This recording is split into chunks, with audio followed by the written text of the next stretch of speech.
progress. Okay, we would like to welcome you to our City Council work meeting. Today is August the 7th. I am Sherry Bingham, I'm the mayor, and we have some invited people here with us today. We are happy to have Jason Birmingham here. Do you want to come up and we can get another chair for you as well? Brett, if you would like to. Okay, we have Got room, I can move around. Here. Should we move? There's a chair right here. Scoot down and get one more in there. Chair right here. Brett, if you'd like to come around. And Brett Wilder. The purpose of this meeting, okay, we have Stuart Adams. We have an echo, is that good? I know how to work on that. Yeah. So do you want to start with this? Yes, that's what we planned on for our work meeting. Jason, can I pass these out? Yeah. Why don't we pass, we thought we'd just give you something to take home, because I know you don't get enough paper. Just pass those around, and we'll probably get a few of them left. So, Jason, give me one back for Reed. You can keep them going. There you go. Pass them around if you will. Thank you.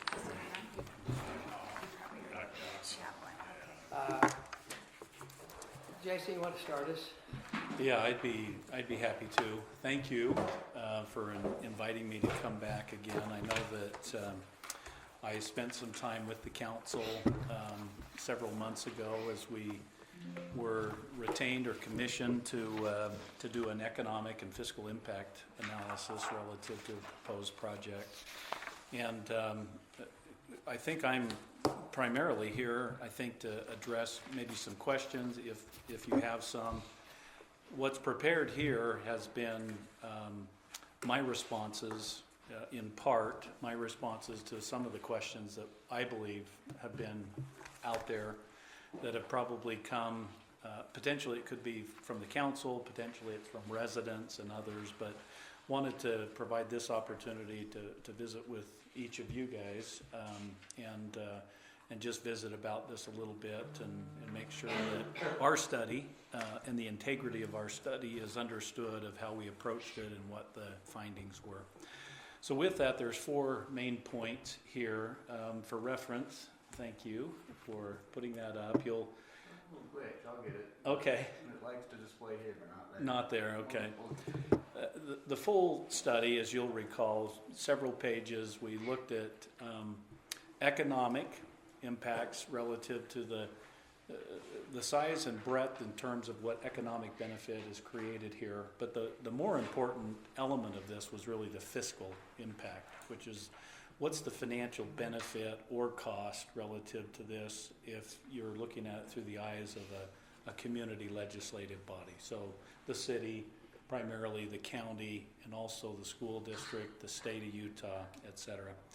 And so I think the first primary thing that we came away with, and I just wanted to reiterate here, is I think there's some misguided maybe information or interpretation of the study that somehow the commercial aspect of this is what creates cost or net negative to the community, when in essence the commercial development really is the crown jewel of the project in terms of financial benefit to the residents and to the town of Hooper.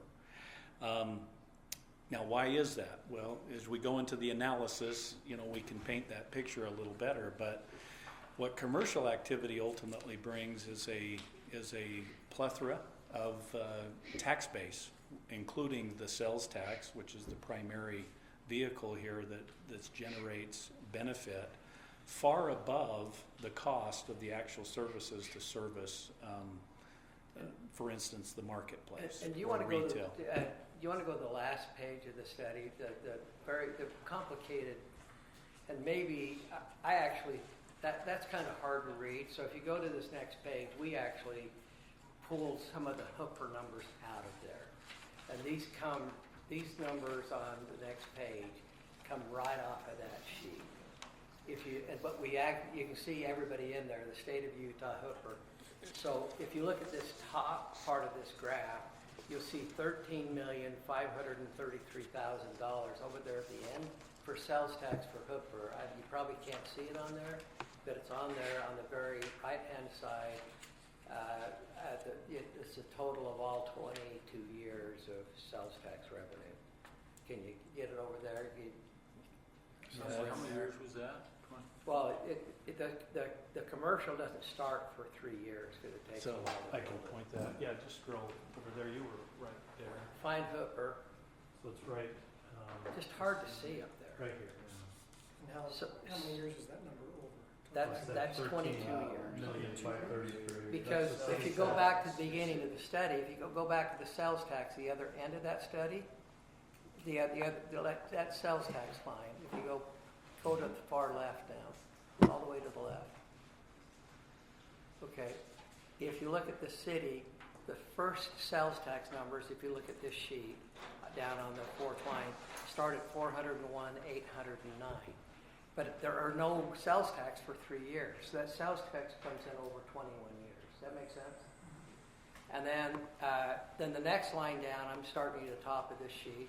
If we could find it there, if you found the city property tax, it would be over the 25 years or 21 years is $363,000. That's total. Yeah, And so then that's this line. okay. If You gotta took go to that the over end. to the Okay. end. Again, it's a little hard to read when you're flipping back and forth, so we put it on a sheet so you could just see it. 363. Okay. Yeah, there you go. And then if you go down the energy tax, and there's a little error in the energy tax, it's not a big deal, but find the energy tax for the city, it's an other, Other revenue. or right there, it's $30,000. You should have a growth to it, but anyway, Jason and I talked about that, it should have grown with inflation, because it should grow, but it didn't grow, but anyway, the total of it is, what is it, the energy tax? 662. 662, it's right there, okay? So we totaled up all the Hooper benefits, okay, right there, and it's $14 million over the period of time, $559,230. Does that make sense? Follow me? And then we tried to separate, because Jason talked about residential versus commercial. Yeah, so my first bullet point that I just wanted to reiterate here is commercial development will never, at least in terms of how the current tax code is set up in the state of Utah, and how sales tax, property tax, the various taxes are distributed, commercial development will never cost the city money. They're always a net, at least this particular type of commercial retail development will always be a net generator of tax revenue to help offset the cost of projects. The reason we see cities that try to build an economic tax base around multiple types of land uses, including commercial, is for that very reason. Every city it's incumbent upon them, without any commercial tax base, you either have one of two things. You have property taxes that have to go considerably higher than they are now in order to provide the same level of services to residents, or lower your level of service. Start cutting out services that you provide to your constituents. So I don't know if that came across necessarily in the fiscal impact study, but I think there's some question of, well, is the commercial what's costing us? Is it the residential? Well, it's the residential. The residential, regardless of whether you put commercial in, residential is still bringing in less revenue per unit than what the cost is to offset that with your public services, If you public go back works, to the other public side of safety, that et graph, cetera. okay, the sheet, and go back to the very beginning, there are, now down there's revenues, but then there's expenditures, okay? And when you look at the expenditures, what percentage, can you guess at what percentage of those expenditures are residential or commercial? Any thought, Jason? Well, we've run the analysis as much as 95% residential and 5% commercial, to as low as 70-30, meaning 70% of the cost, incremental cost associated with residential versus the commercial. So if you go to the graph, we need to run down through it. If you take the sales tax revenue and go to commercial and follow the sheet, You start in year 4 at 401.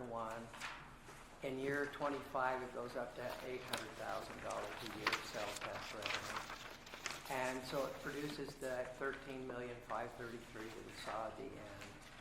You divide that by 21 years, that's $644,000 on an average per year. On the average, okay? Not net present value, but on the average. You be aggressive and take 5% of the cost, and that's $343,000 over the life, $16,000 annually, and you come up with a net of $13 million over the term of the 22 years, or $628,000 annually. You move down to the residential, and if you give the residential 100% of the property tax, even the commercial property tax, you give them the full $363,000 of revenue. That's $14,000 a year. You give them full energy tax of $662, and that's at $30,000 a year. And then you give them the expenses of 95%. You can see that's $260,000 a year, and you can see there's a net for residential. And you could argue whether those are exact numbers or whatever, but there's a net negative for residential, as he's been saying. But even with the residential and the commercial, there's a net positive, and we need the residential for the sewer lift station. But that may be aggressive, but at least it depicts what may be typical. Okay. Jason, can you speak to, in your study, the expenses, those are general average numbers that communities would potentially experience, and are those necessarily real expenses, or are those expenses that maybe are already expended with current staff? And that goes down to these 3 questions on the bottom. Maybe you want to address all 3 of those. No, yeah, I think, well, let me address the question, because I think that is a good question. For purposes of our model, we feel like over the time period, once you absorb all of that, then it's very accurate in terms of what the projected costs are. But if you look at it incrementally year over year, that's really not how the expenses are going to be incurred. For instance, Go back to the first expenses. part, Yeah, there you go. sorry, the first few years, when you have residents moving in, that incremental cost that we're putting there is basically probably conservatively projected high, meaning we put a lot more expense on that, even though you probably won't, you would probably continue to serve those residents in the first 3 years with no additional staff. Yep. Staff will stay the same. So go up on year 1, you show 2,000, 3,000, point to, there you go. Public safety, you got parks, you're going to build another park, I don't doubt it. You're not going to hire another park person. Go ahead.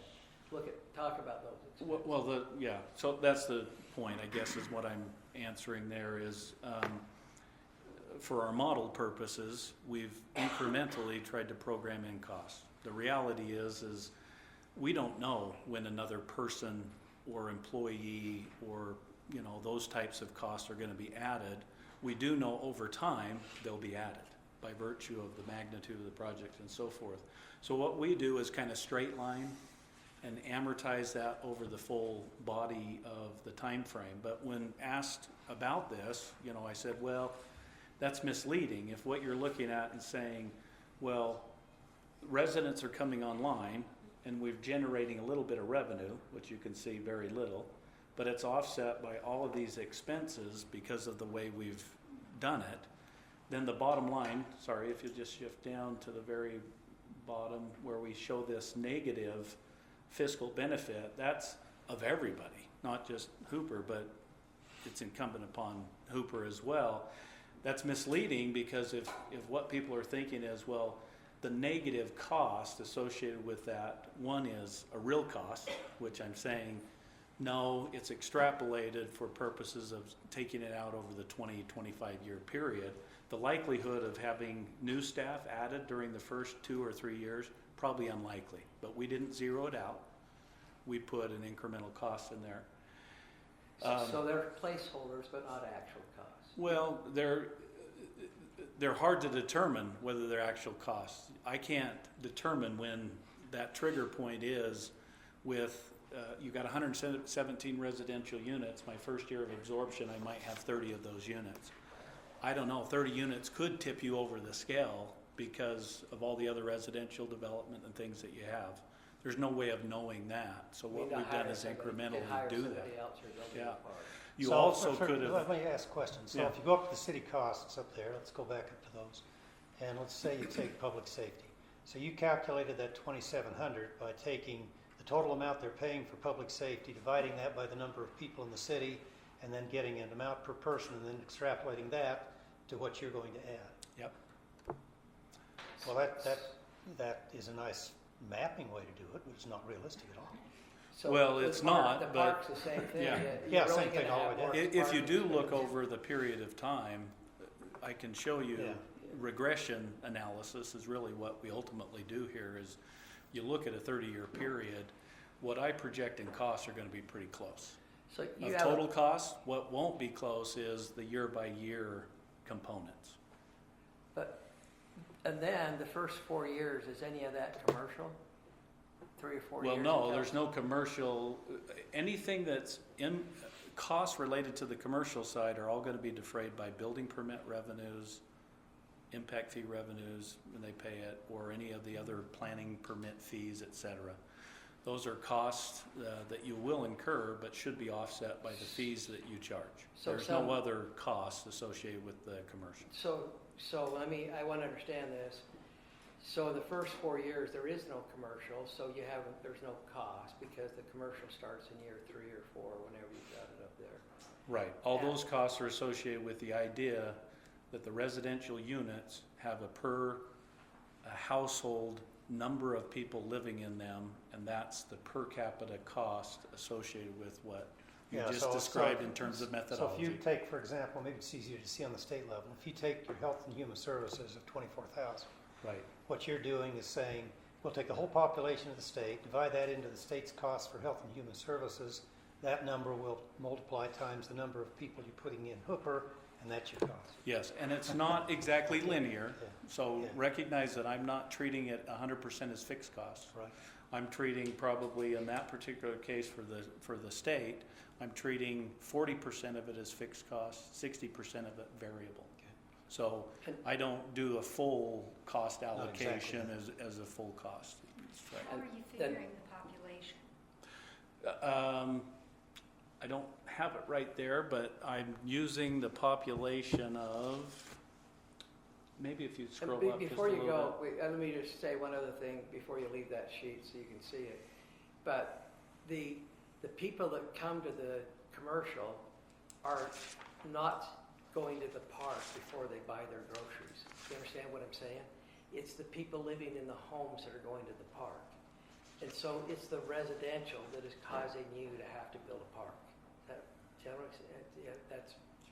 So that's why 70 to 90% of the costs are residential costs. They're not commercial costs. But you're still considering the sales revenue based on the number of people that's going to shop there. So there has to be, as that revenue increases, there's got to be more and more residents that shop there.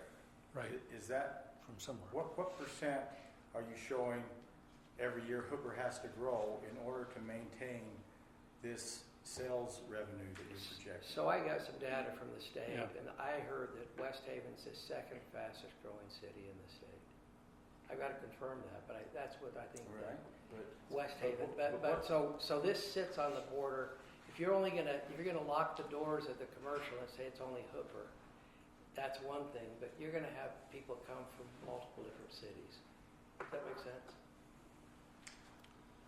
So let me answer that question first. So I think your question is, we programmed into here an expectation of sales tax growing at 2.5% per year, based on the population growth of, I think it was less than 1%.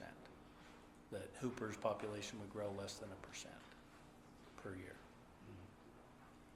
Let me make this analysis. Using your system, every subdivision that they approve here, they're going to lose money on. Absolutely the case. Okay. I guarantee it's the case. Well, Does it matter if it's in this project or out of this right, project? if wherever it is.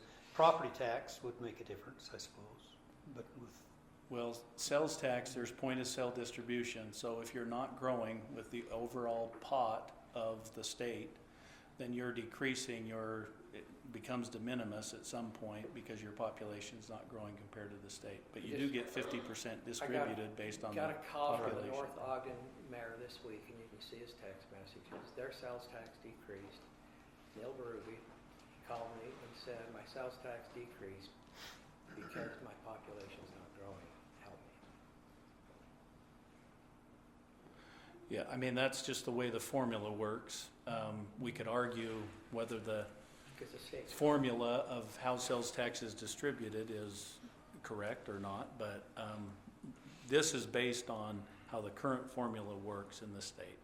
And so, yes, there is some benefit of residential when it applies to sales tax, but it's a diminishing, for communities that aren't growing at the same level that the state of Utah is, it's diminishing. If we were to assume that this was increasing at a higher level, then there would be a part of that population distribution part of the pool that would come to Hooper.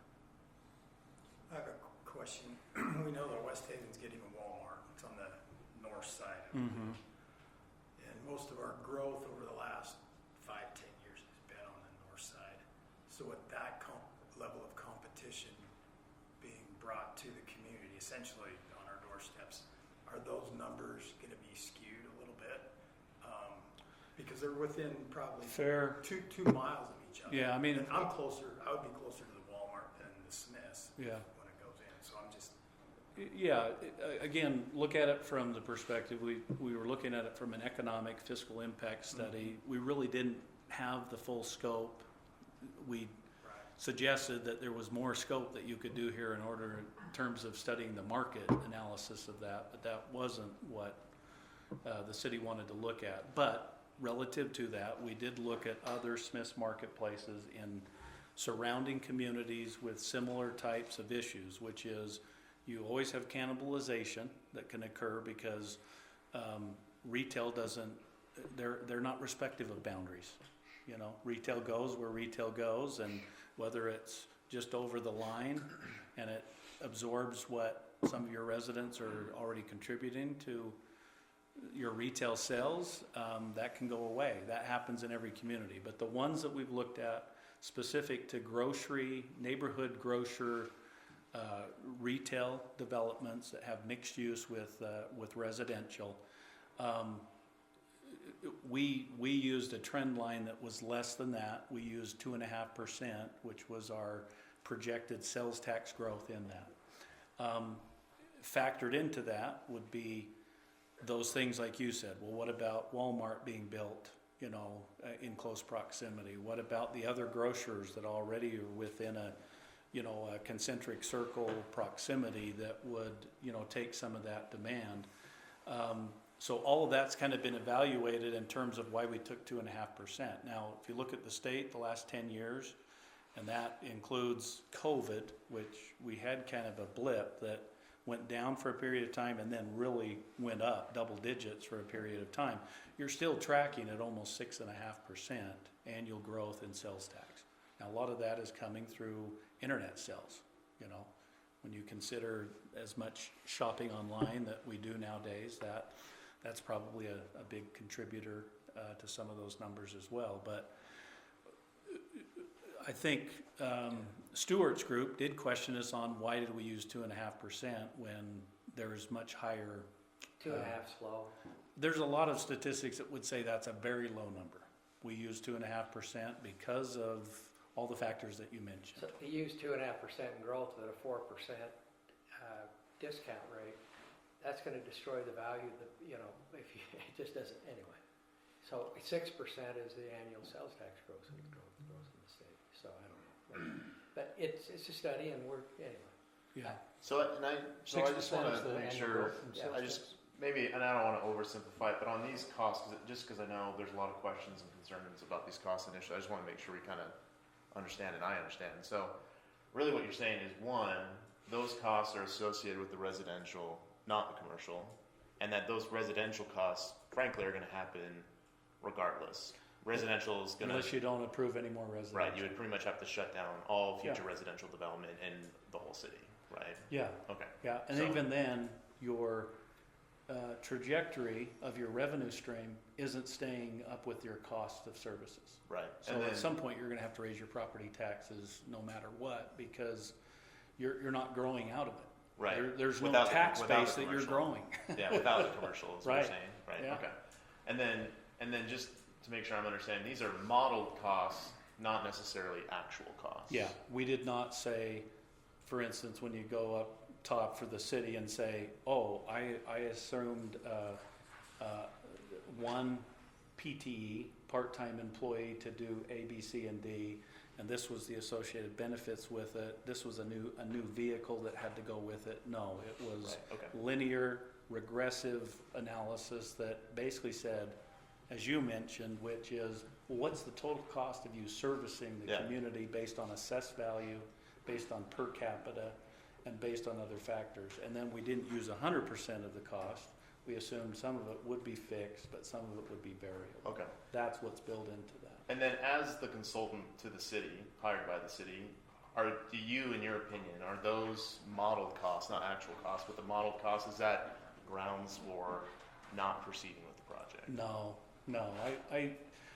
I think it's, so here's how I would look at it, and I'm just being really frank on this.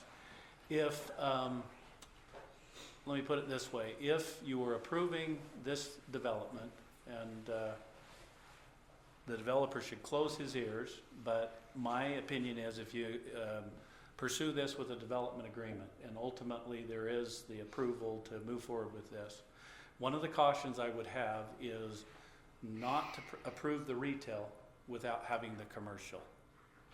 Meaning, I'd want to make sure that you had the financing in place for the commercial, that you knew it was going to be built and constructed. We've seen a lot of communities that have built the rooftops, but then the commercial didn't come, and it put them in this in the longer Right. framework. Okay.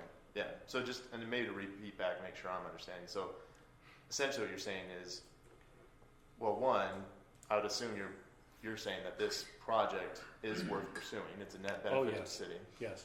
The commercial retail component is critical, and as part of a development agreement, you would want some sort of assurances or some way of structuring it to say, hey, the commercial retail is going to come, because that is kind of that's like the whole point. To me, that's my final point in this, which is really the economic plus is the commercial. I hesitate when I advise communities and cities. I'm really concerned when residential leads out with the idea that, oh, if we build that, then the commercial would come. That's a concern. If you were looking at it that way, then I would say I'd make sure my development agreement kind of phases residential. Yeah. It doesn't allow everything to be built and then get it. I'd be cautious about how much you go. My other comment here is the second bullet, which is they serve each other.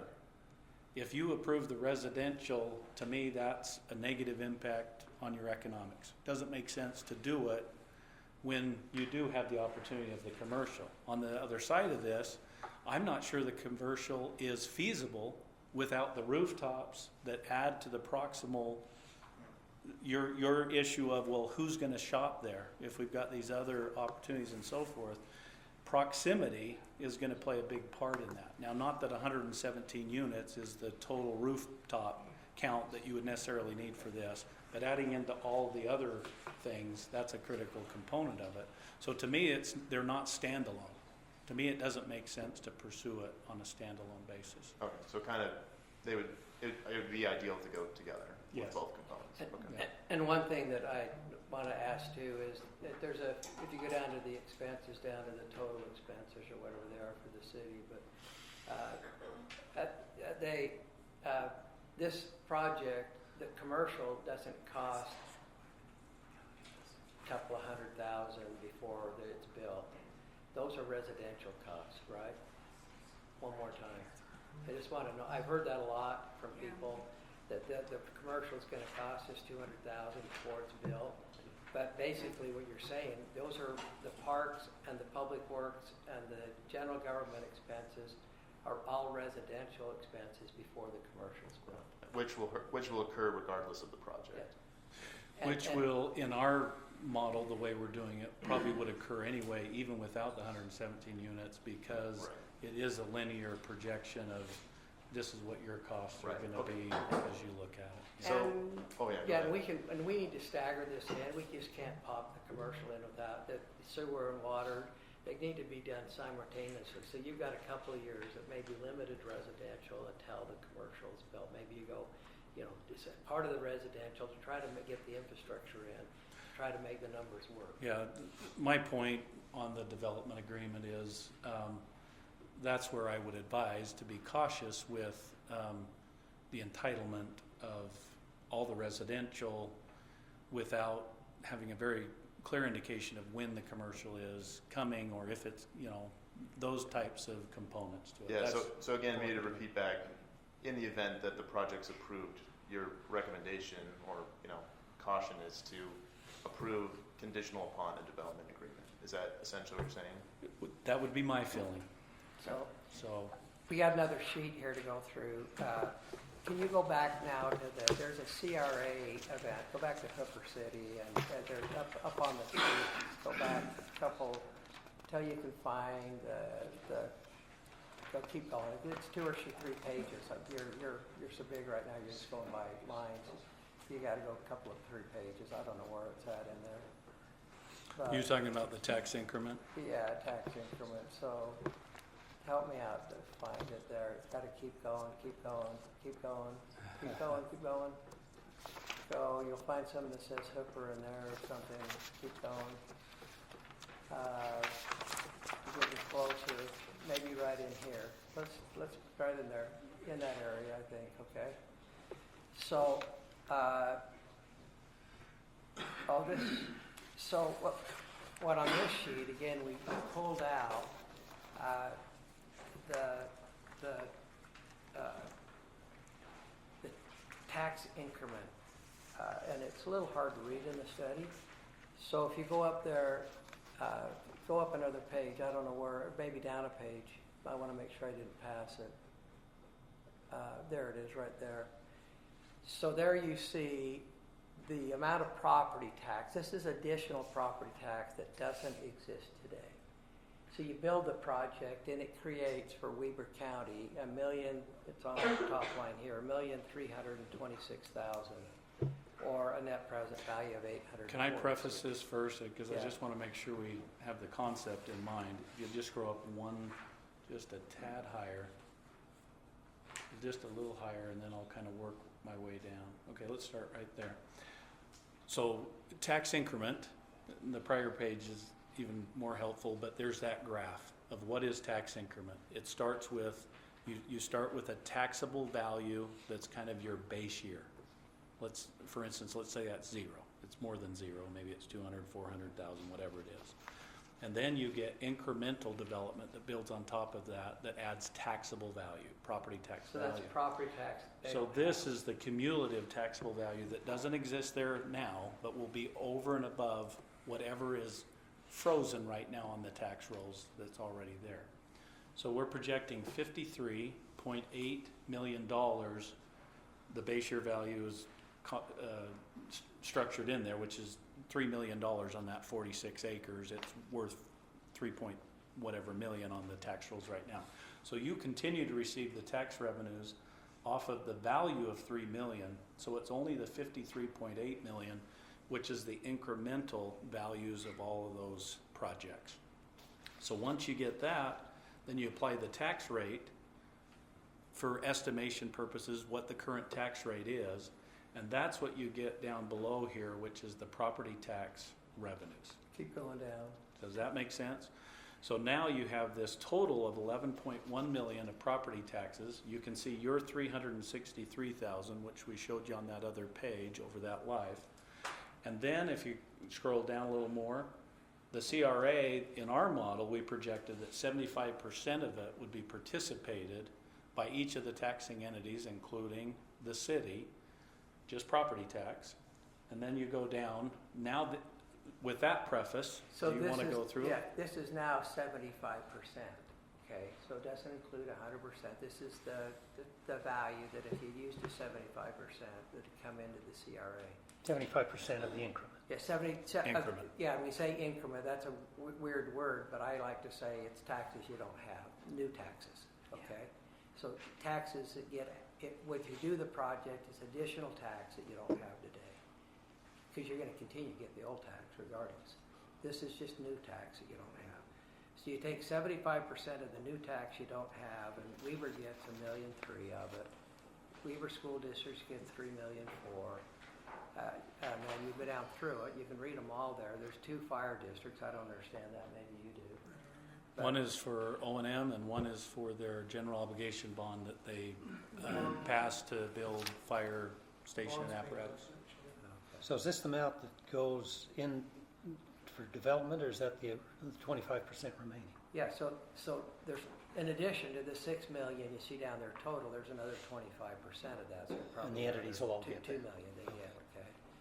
And so the total, net present value is almost 4, the actual numbers are 6 estimated.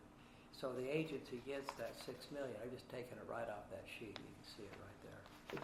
And then you come down, and Jason explained this, I don't know why the 85, 10, and 10, walk through that, will you?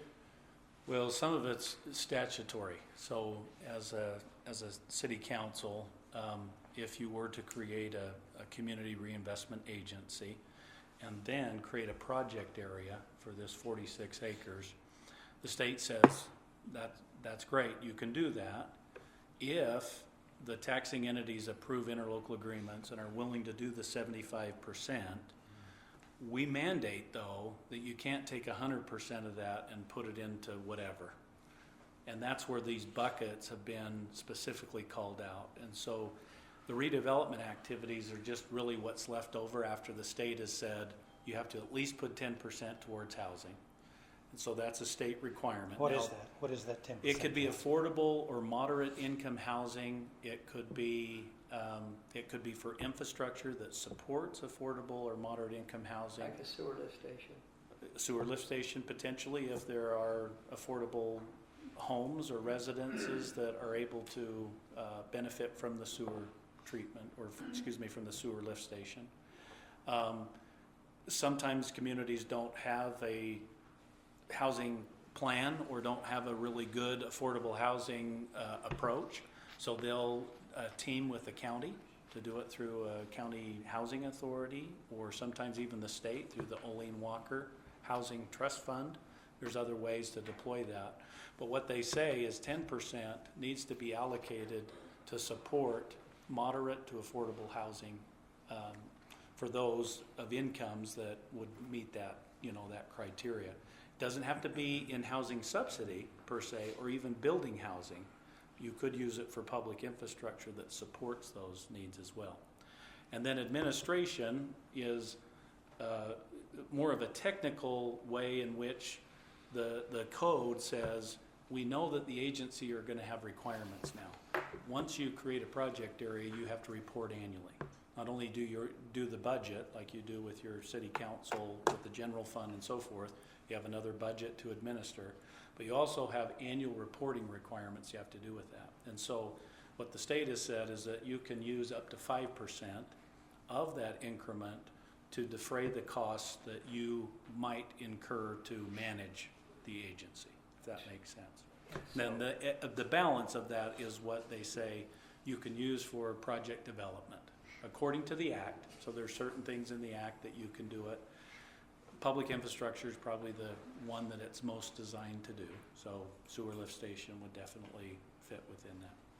So at the bottom numbers on that, the new Hooper City total tax revenue, property tax revenue is $363. It's on there somewhere, okay? $1,000 over the life of 25 years. The CRA increment, 75% of that is around 200,000. So the new Hooper City property tax revenue, you get 175 new if you do a CRA, and for $198,000 investment from Hooper, HERPA receives $6,047,000 or 3.8 million present value to build a lift station. They receive that from other entities. You can see them up there: Weber School District, Weber Conservative District, Weber Mosquito, Weber. They get $6 million, and they still get another. The city gets $302,000 to run the agency, plus the $165 additional property tax. So $200,000 for $6 million is a pretty good return, in my mind.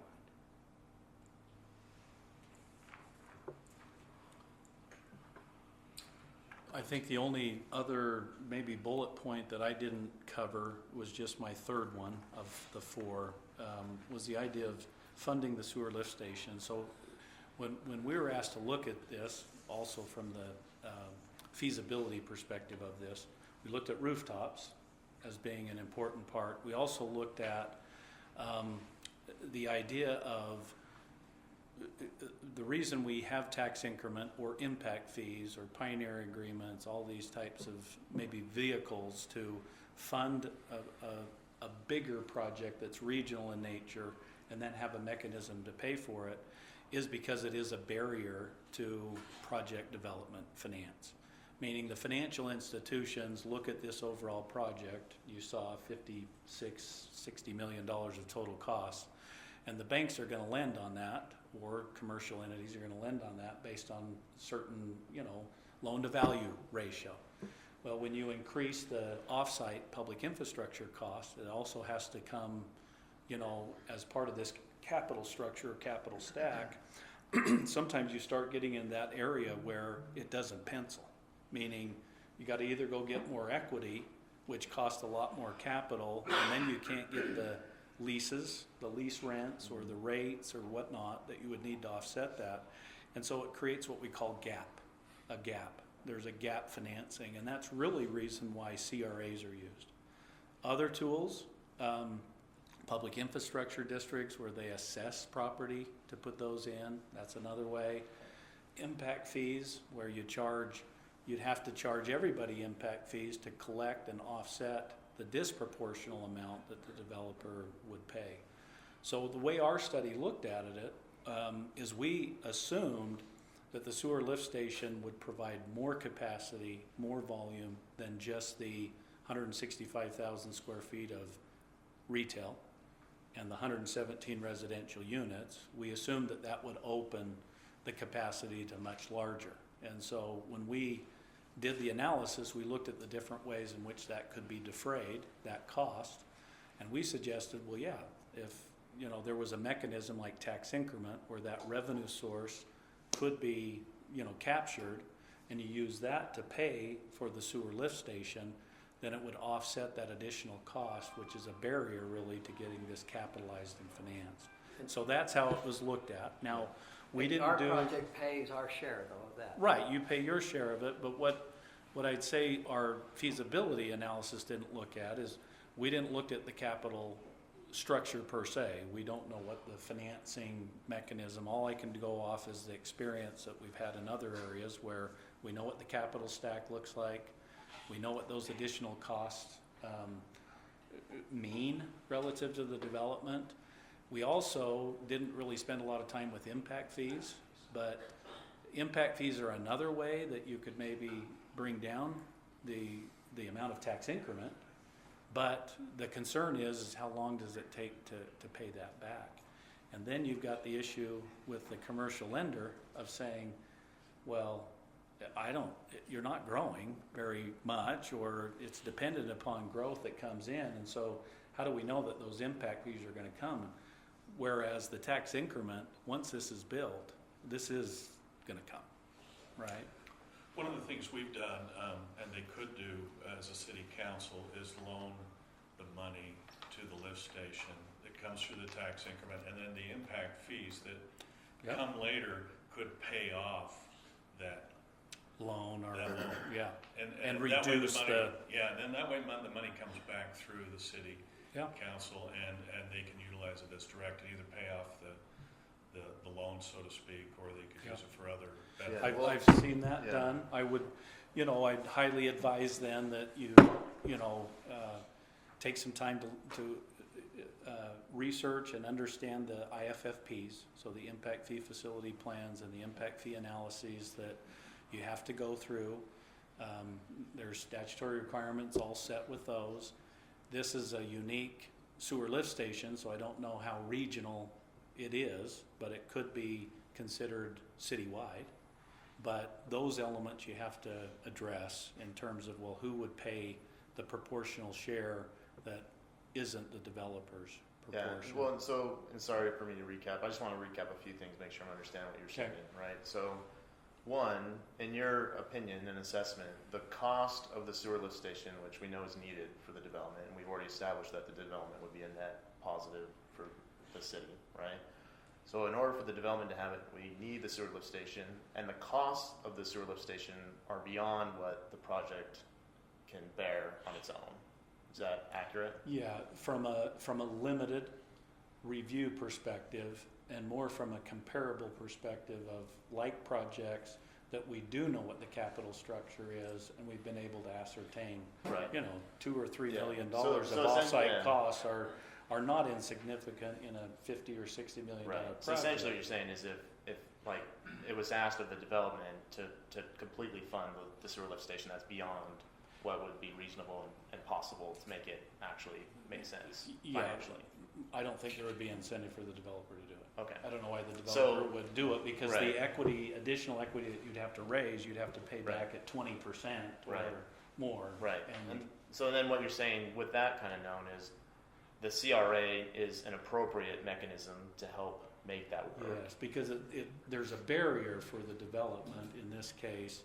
And so it's twofold. The question I think you're asking is the great question is it the right development for our community? So first and foremost, we did a very cursory review and said, if you remember the study, we did a cursory review and said, based on your general planning, master planning, and all of those elements, this seems really consistent with areas that you identified as commercial nodes or things where you didn't want to change your rural setting or some of the elements, but that general plan was pretty clear in terms of identifying that you needed commercial tax base and there were kind of certain areas to do it. So based on that, we said that really makes sense of where you're considering to do this, but there are still barriers, and the infrastructure was a big barrier Right. that we said, unless you can overcome that, we don't know that there's a developer Right. So that's gonna yeah. do So it. you're saying a couple things. One, project is good for the city and the community. Yep, In your opinion, it aligns to the general plan and the plan for this area. yep, The cost of the sewer lift station are beyond what the project can bear on its own. The CRA is an appropriate mechanism to use to make this Yep. possible. yep. So Jason, And can I just respond to the last point Yeah. though? Yes, I believe it's an appropriate tool to use. We also said that the feasibility of whether or not the other taxing entity would participate is not what we studied, right? So they may or may not. I didn't go in to try to say, I've done all kinds of due diligence with Weber School District or Weber County or anyone, and they've definitively said, oh yeah, we're definitely gonna participate and so forth. So with that caveat, yes, I think it's completely rational, it makes sense. To me, it makes sense for the other taxing entities, because $3 million value versus $53 million, all the sales tax, all the taxes, is clearly beneficial to all of the taxing entities, but politically feasible analysis of whether or not they'll do it, I didn't try to. Right. But what you're Investigate. saying is it's likely that they would want to participate because it requires let's go benefits. Is that what over you're I saying? would think, Yeah. yes, I would So think. you mentioned that you were paying your fair share of the lift station. So is that just the impact fee, or say it's $2.5 million? What's your fair share? What did you guys budget in for that? Whatever you're gonna have to determine what the costs per house are for the project area, not the project area, but the sewer lift station area. And I don't know whether it services the entire city, half the city, or a third of the city. But somehow you're gonna have to decide what area that covers, how many units it covers. And if we build, let's say it's 1,000 units and we build 200 of them, we're gonna have a fifth of that cost that we need to pay for. Because we've got Just 200 through the units. so it's We an pay our impact. proportional share. So the way- Yeah. The way an IFFP, so an impact fee facilities plan would be done, and I'm just gonna isolate the sewer lift station, is the engineering design of that would then determine, well, how many ERUs would that serve? So equivalent residential units. And that would be based on average or peak demand or some relevant thing that they could say, well, this is generally what each unit takes. So once that number is defined by an engineer, certified, et cetera, then you spread that cost over that many units. So let's say that their ERU, because Smith's is gonna be more than just one ERU, right? Because they've got a much bigger, service coming in, you're gonna have some coming out. Residential, they're smaller units than single family, so they might be less than one ERU. But let's say they come out to 200 ERUs and the total capacity is determined at 1,000. Well, they're 20%. So to me, 20% of the 2.5 would be their proportional share. The rest of it, you'd need to figure out. That's how I develop my IFFP and IFA. That's what I would be collecting from the other 800 ERUs. And that as the will units come. are built, they pay for. So a residential subdivision comes in or an individual user comes in, they pay that because that's. Or other commercial that take Yeah. advantage of it, they would pay. What, and maybe related to that conversation, I just want to make sure I'm understanding the CRA, the funds that go into the CRA, which help pay for the lift station, those funds are coming from the development. The new revenue, the new taxes that are from the development. So it's not like it's not like there's some costs. In other, yeah. I think that's a good point. So in other states, they actually,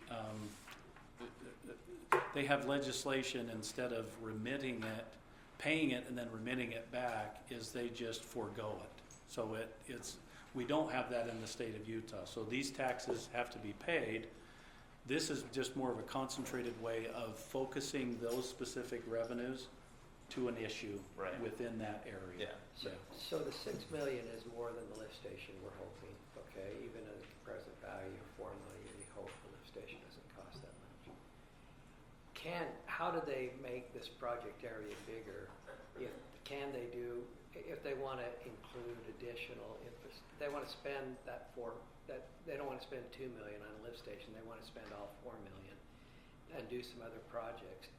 I'm not sure I understand that, but give us some advice or give me some Well, advice. you can't, so if it's public infrastructure, the statute, the CRA Act allows for public infrastructure to be spent outside of the project area, provided that you, as a legislative body, determine that it benefits the project area. So let's say there was something on the periphery that's not in the tax increment generating area, A water line. but you're gonna put some other infrastructure that's gonna benefit them, but it's also gonna benefit this. That could be, you could use Or a that to do storm it. drain below it, or a water Storm line drain, that water feeds line, it. roads, curb gutter, you name it.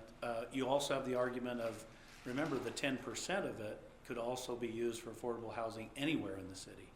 So if you had some moderate income housing that you were meeting those demands and you needed a road for them, or you needed a new lift station for them, you could also use up to 10% of those monies that way. So, And that wouldn't be bound to just the project area. so assuming that you use 4 million to build a lift station, or 5 million out of this money, then where would there be an impact fee? Because it's already paid for, isn't it? Yeah, so I think what I'm hearing is the possibility that you would collect impact fees, and increment is collected annually. So that 5 million doesn't come all up front in terms of the tax revenue, but it might be monetized up front by whoever finances that.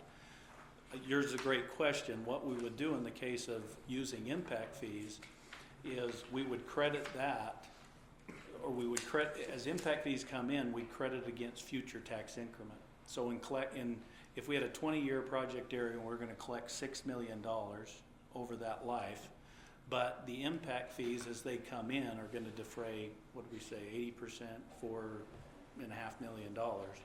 If those come in, then we reduce the tax increment by that. So we're not charging twice. Or you could spend that elsewhere in your project. Or spend area. it elsewhere. You could put other Yep. infrastructure improvements in roads, Yep. storm drains. And that's usually more how it's used, Yes. but, Then to reduce the 75%. Yeah. So, am I right when I look at this and say it's a $200,000 investment for roughly $4 to $6 million of revenue? yeah, no, that's a fair way to look at it. The other way, I think, really to look at it is the way we presented it, before, which is the net impact or benefit to the city was 7.1 million. The net benefit to Weber County is that $2 million, and the state was that 51 million, I think it was. Excuse me, 11.9 million. To me, that's the return on investment. That includes the tax increment already taken into account. So each of the discussion points that we had, we've already taken the tax increment as a cost out of our net numbers. Right. So we're programming it as a cost. So if you don't have tax increment and it's defrayed another way, then that would add additional potential benefit to everybody. Yours would be limited because your property tax is fairly low, but So essentially what you're saying is, even with the CRA, there's still a net positive impact. Yeah. We got 20 minutes. City Council, let's see, I've asked some questions. So I want to switch gears just for a minute, just because I want to know the risks too. I mean, we've talked about all the positive things per se. So what if 5-10 years down the road, we can't support a Smith's and it doesn't work? We just don't have the population base, too much competition. Whatever it is, what does it look like then? We still owe that money, right? The lift station. Well, yes, depending on how that's financed, yes. So you're right. So the risk of who monetizes and pays for that's the interesting thing of why do we use net present value? Well, net present value is used because we're trying to determine how do you monetize something, right? So sometimes it's monetized by the commercial lender. But the commercial lender, instead of just getting lease revenues that come from Smith's and the retail and sales of the units, et cetera, they also have an added income stream now that comes in the form of tax increment. So if you went down the path of CRA, you'd also enter into a development agreement where you would give that portion of the tax increment to the developer, and then it would be their responsibility to go out and fund that so that $3 million cost is paid for up front. If that's the case, then the risk's on there, right? Now, if it's done through, let's say it's a public infrastructure district, which is another kind of quasi tool that's been allowed by the legislature where it's no longer the city's responsibility. There's no legal recourse, it's not a component unit, it's a standalone entity, but they could issue bonds for it, and then the risk would be on the bondholder, because the bondholder would be buying bonds based on the assessments or the tax increment that would finance the transaction. If the city, so this would be the point that I think you're getting at, if the city were to finance, whether you use capital project funds to fund it all up front, whether you loan something internally to do it, or whether you go out and bond finance, the risk then is that the tax increment doesn't materialize at the same level that you thought, or it goes dark, gets turned over. I don't think there's as big a risk on the property tax side because there's continually taxes that would be levied, and you're ultimately going to go through a tax sale. And worst case scenario, the government ends up owning, a building that has some value. But I'm not as concerned from a risk perspective on the property tax. But you do bring up a good point on the sales tax and the other benefits here. If this goes dark, those benefits that were anticipated don't come through. So then your risk is if you finance the sewer lift station, then you do have those payment obligations. If the city finances. If the city finances But it. if it's a separate entity or if it's the developer, Developer, then then it's not there. it's not the city's. And That's why cities have used public infrastructure districts or use the commercial lenders to provide the financing, even though they're not as cost effective.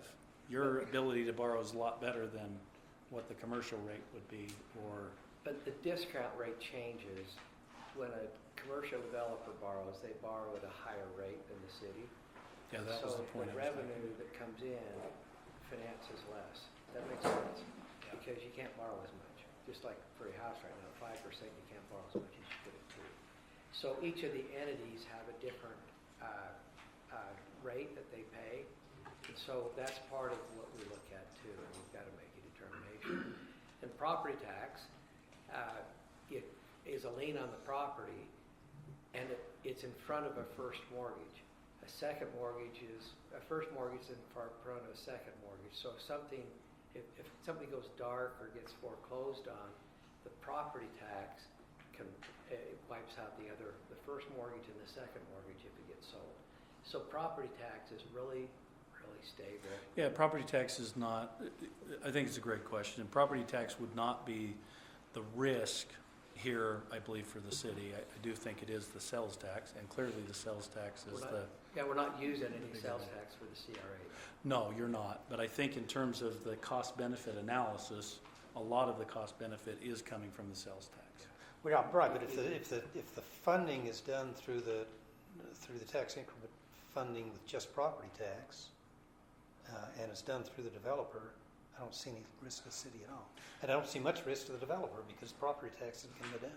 Yeah, not risk as much as the picture on that You won't last get page your revenue. of you Yeah, don't you won't get get your the net benefit that you anticipated going into it. But yes, I agree that it's not a risk that you're going the other way. It's a risk that you're not going to get as much as you had thought you were bargaining for. So when I asked about the population that you averaged this with, I saw it was about 14,000 people. I think Yeah, maybe when in you there. scroll through Okay. there, that's what I saw. Okay. So when do you expect this 14,000 people to kick in to give you these numbers?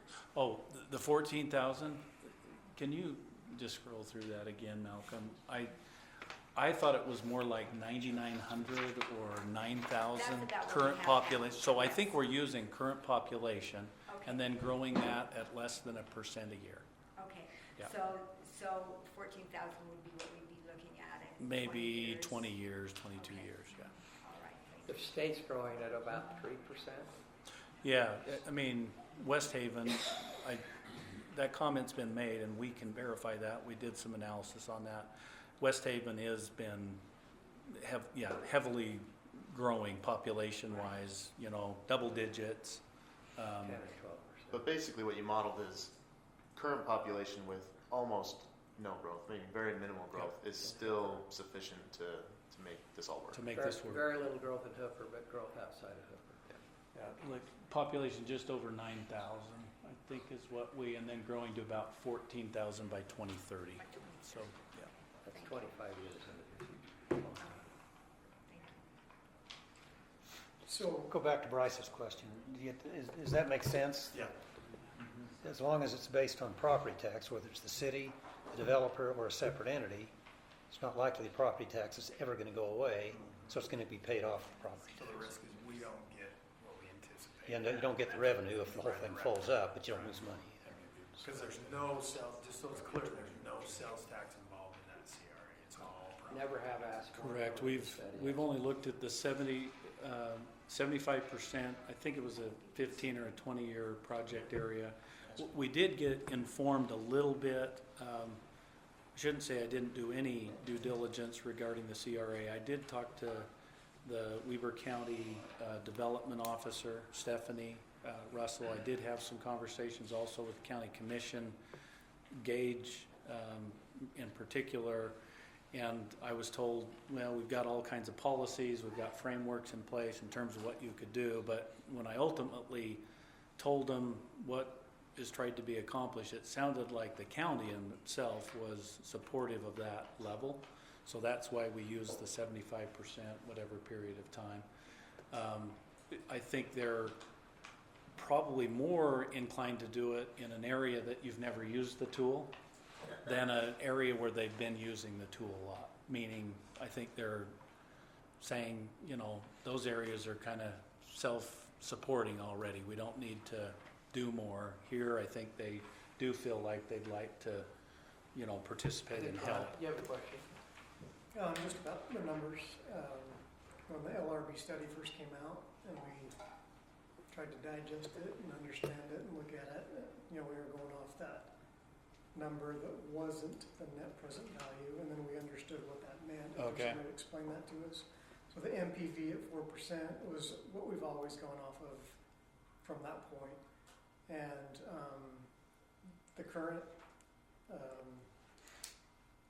presentation up there, actually on the last page, shows still at 175,000 per year over 25 years is what we calculated at one time. And so just today we've had this discussion and we've come up with some numbers that are different than the LRB study overall, and now we're talking about $412,000 per year over 21 years. And so we've almost doubled, a little more than doubled the average net revenue after paying residential. Jason, can you use net present value on an annual basis? From that discussion to this discussion, we've come up with all this money per year. And I'm kind of confused where all that just came from. Right. Well, yeah. If I was to take that and digest it, certainly real value dollars are going to be real value dollars, and 4% is a reasonable discount rate. You have to look at that both from the perspective of what will revenues raise and also what will the cost of municipal services go by. That's the reason we'll use an NPV to try to get it into today's dollars. If you look at each year by year, I would say that probably isn't accurate. I mean, it is $172,000 or $200,000 maybe in today's dollars, but by the time you get 10 years out and so forth in real dollars, it's going to be $400,000, $500,000, $600,000. I think what we did is we just took an average. We looked at the 25 years, added up, took the average of 25 years, and that's where we got the 175 off of this study. Yeah. I guess another way to look at it is your current budget is how much? Current budget Current city budget. for this? Anybody No, else? city budget. City Yeah, budget? it's about 4 4 million. million. 4 million, and how much of that is sales tax? 1.5. So when we say 4 million, how much of that is your utilities? How much do we get from the utility tax, or how much do we pay our No, utilities? you said you have a $4 million annual budget. Is that just the general fund? Yeah. So how does the revenue broken up? My understanding was you have you only have Right there. a very little amount of property tax. Very little property Very tax. Sales little. tax is our biggest chunk, probably. Right. And it's maybe a couple of $100,000 a year. Utility tax now that we have is probably 400,000 to 500,000. So how much is your sales tax? Sorry, I missed that. Out of the 4 million? 1.6, 1.7. Yeah, I don't even know if it's quite that high. I know our property tax is only about 200,000. I don't know. Like I say, it's right back there in your bag. So your sales tax on average is going to be almost a third or 40% of what you currently have Correct. with one development. Tell me the numbers. 3 point, are you talking about If 3 you're point- if 3 you're point- generating 1.4 or 5 or 6 million dollars in current sales tax, this one development is generating starts around 400, 500,000, Yeah, but we're but it talking grows. per year, and you're talking 25 years. No, I'm not. Well, Right there. Well, an increased population. I mean, that's the part that throws me. All these people aren't going to move here like the day this is built. I mean, That's we've got an annual amount. That's that $500,000 is what, 20% of your total general fund? We collect 1% sales tax as a city. Right. There's no way we're gonna have that much sales from one store You are. to are. generate 1%. That's exactly what You you're are. going to You know how have. much that is? Yeah, That's $50 million. No, $50 million, do you know how much They will Smith's not come does if they in don't gross do taxable 50 million, sales? 52 million a year. Anywhere from 32 to about $45 million a year. The other retail would probably make up 10 to 15. Yeah, we're projecting about $40 million in gross taxable sales. And the All of the studies- other ones that we've studied are higher by about 25%. And the study we've done shows just the grocery store retail goes about 52 million. $1 million a week. But again, is that how long a time are we talking, and how many people are going to have to spend their money to generate that sales tax? See, that's the part that's still kind of throwing me. How many people? Yeah, I mean, sure. How So many- I think I understand. what does our population in Hooper have to be to generate that money? He has It's nothing. not what it is today. Right, on your Right, paperwork, it right. said 14,000 by 20. Yeah, so One- 9,000 1% growing to a year growth. 14,000. So Versus what the 3%. model, and correct me if I'm wrong, but the model is projecting, so that number we were just looking at, it's starting essentially with the current population of Hooper, Yeah, and then as we get to 2030 or whatever, or not 2030, but all those years down the road, 14,000 is the end point. But the starting number is sustained by the current, essentially the current Current population. population. So there's a mistake on the paperwork then, because it says by 2030. The 14,000 said 2030. Yeah.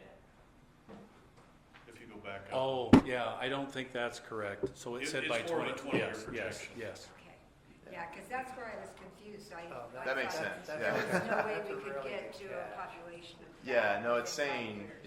yeah, okay. Right. But again, I think this is important. What you're saying is that the sales tax projections that we were just talking about, that benefit is possible with essentially Yes. current Hooper population. Yes, that 9,000 within the vicinity that you are compared to West Point, Kaysville, several other Smith's marketplaces that all have gross taxable sales that are much higher than what is forecasted here.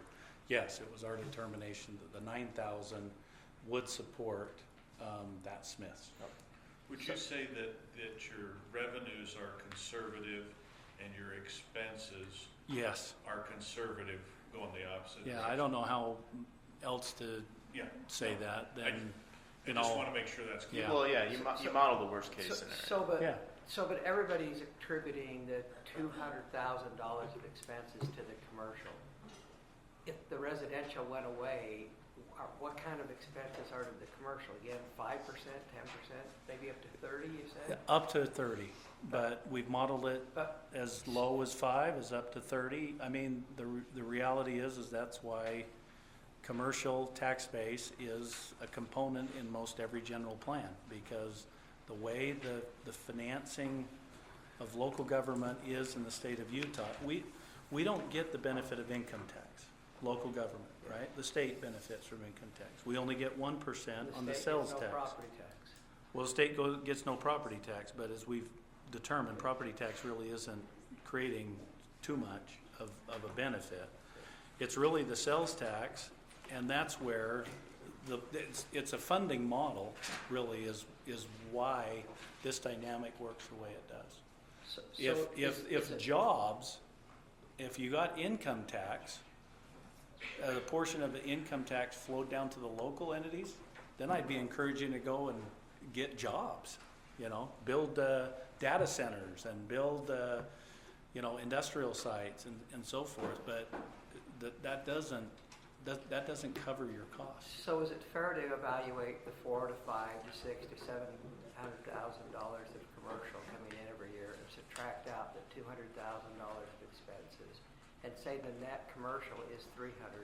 Because those residential expenses are going to be there regardless. Can you evaluate the commercial that way? Is that Yes, yeah, I think we've done that in our But what analysis. I'm saying is the residential, you shouldn't say the commercial only produces $200,000 a year, 500 minus $300,000 of expenses. No, that's my point.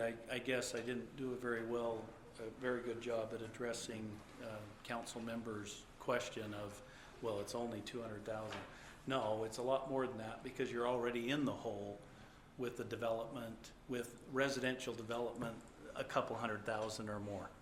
already. Yeah, so you shouldn't be subtracting that away from the commercial to evaluate the commercial. No, the commercial's actually getting you out of the red, back to the black, and then some. Whereas if you don't do any of the commercial, you still have a deficit. In my opinion, you still have deficit spending that you at some point aren't going to be able to grow out of. Residential's not going to grow you out of this. You're going to have a structural imbalance with your general fund. You will not have enough tax revenue to support it.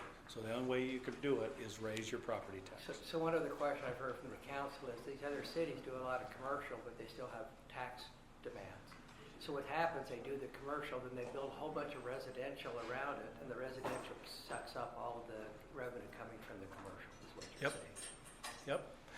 That's why Riverdale is so it's- wealthy. They don't do residential, they just do commercial. It is hard to fathom that that's the case, but that is how the paradigm of funding local government in Utah is, because of property tax, sales tax, and the municipal energy tax.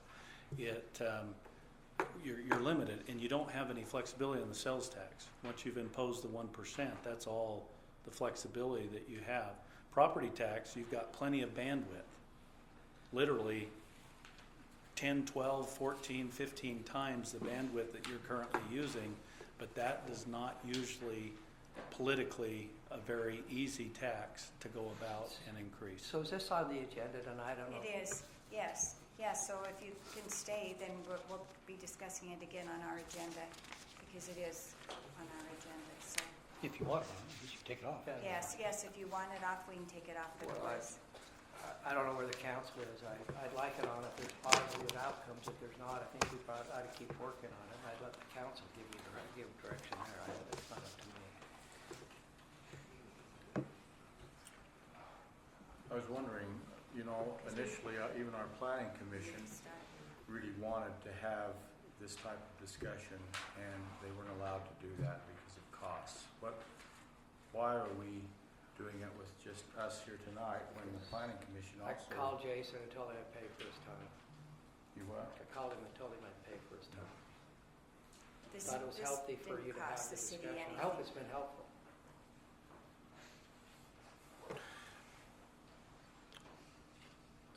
I hope it's provided some clarity. I don't know if it's maybe addressed all of the questions or maybe concerns that you have. But this is not a different analysis than, this has been repetitively done, for many, many communities. And it's not a new outcome. It's a very consistent outcome. And you can look at those now with a track record. You can go back and you can see that the economics that we've forecasted here, the financials, are, I believe, underestimated here from what they've actually been in those other places. So I can't tell you that it's a perfect science. I can tell you that this has been done multiple times. We stake our integrity. We put our integrity on the line in terms of what we believe this outcome is, and we do represent municipal government. That's our client base, and we do believe that commercial development in the right context is appropriate for the city to pursue. And we tried to look at it holistically. We didn't say it doesn't matter where you put this. We concentrated on, your general plan did take a lot of effort to analyze, do we need commercial development? The conclusion in there was yes, we need it. We don't want it in certain areas, but there are other areas that are appropriate for it. And this seems to be congruent with all of those things. And so that's why our ultimate conclusion on this was it's a good development. You need both components. Doesn't make sense to do one versus the other. And the sewer lift station is an impediment to the development. And that was our takeaway, our recommendation. Okay, So. thanks.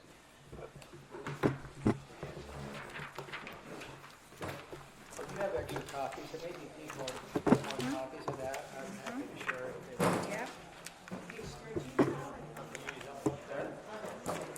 And we can, I'm sure the city will make it happen. Yes.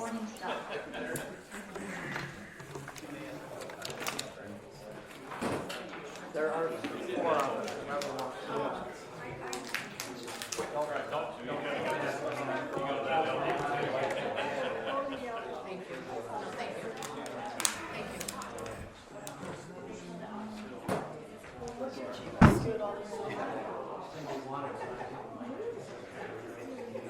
You are.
Recording in progress.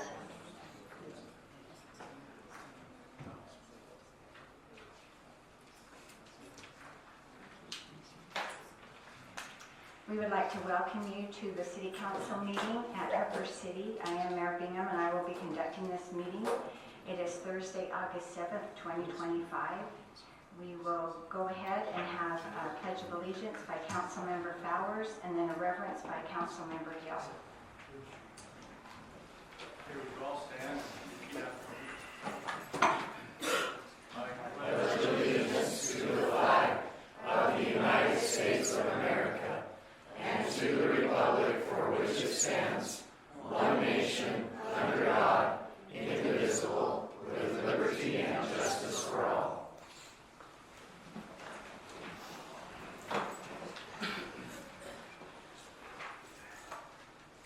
Our dear kind Heavenly Father, we're thankful for the opportunity to meet together as a city council and as a community. We're grateful for our wonderful city which we live in and for the protections and the opportunities it provides. We're grateful for the beauties of the earth and for the beauties in our community. We ask Thee to help us protect those things that we have and hold dear.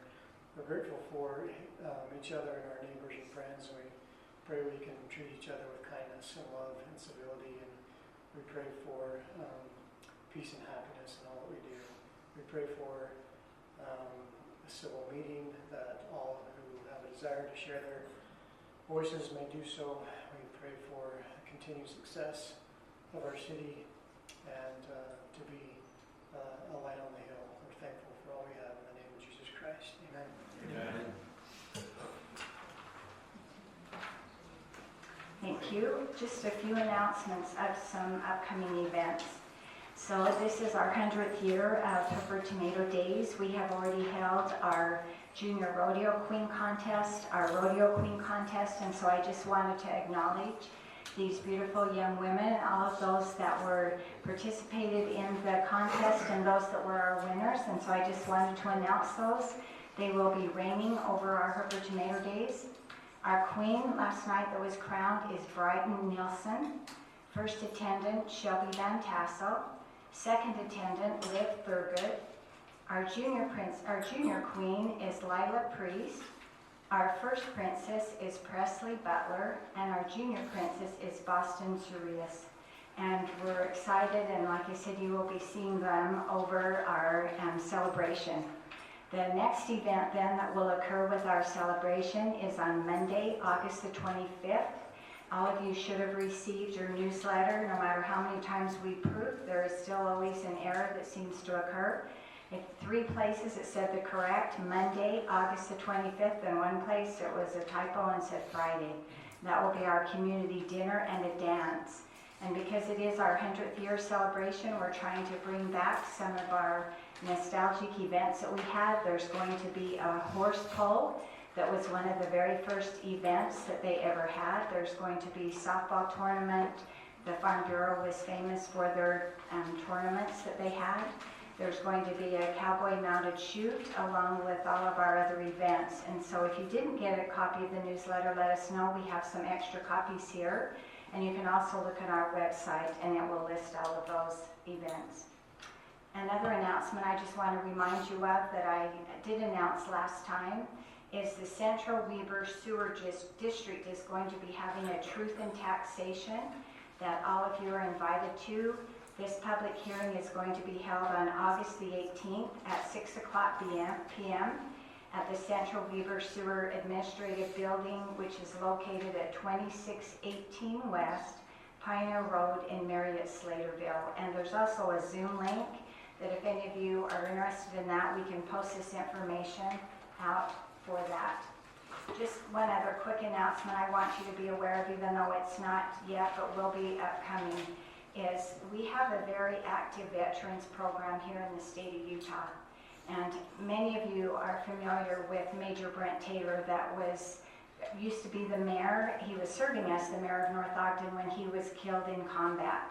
And they do a lot of different events, and Hooper City, along with the state of Utah, have been invited to share with them in their events. And some of these are, they have the Flight of the Flag, where they carry the flag at Coldwater Canyon.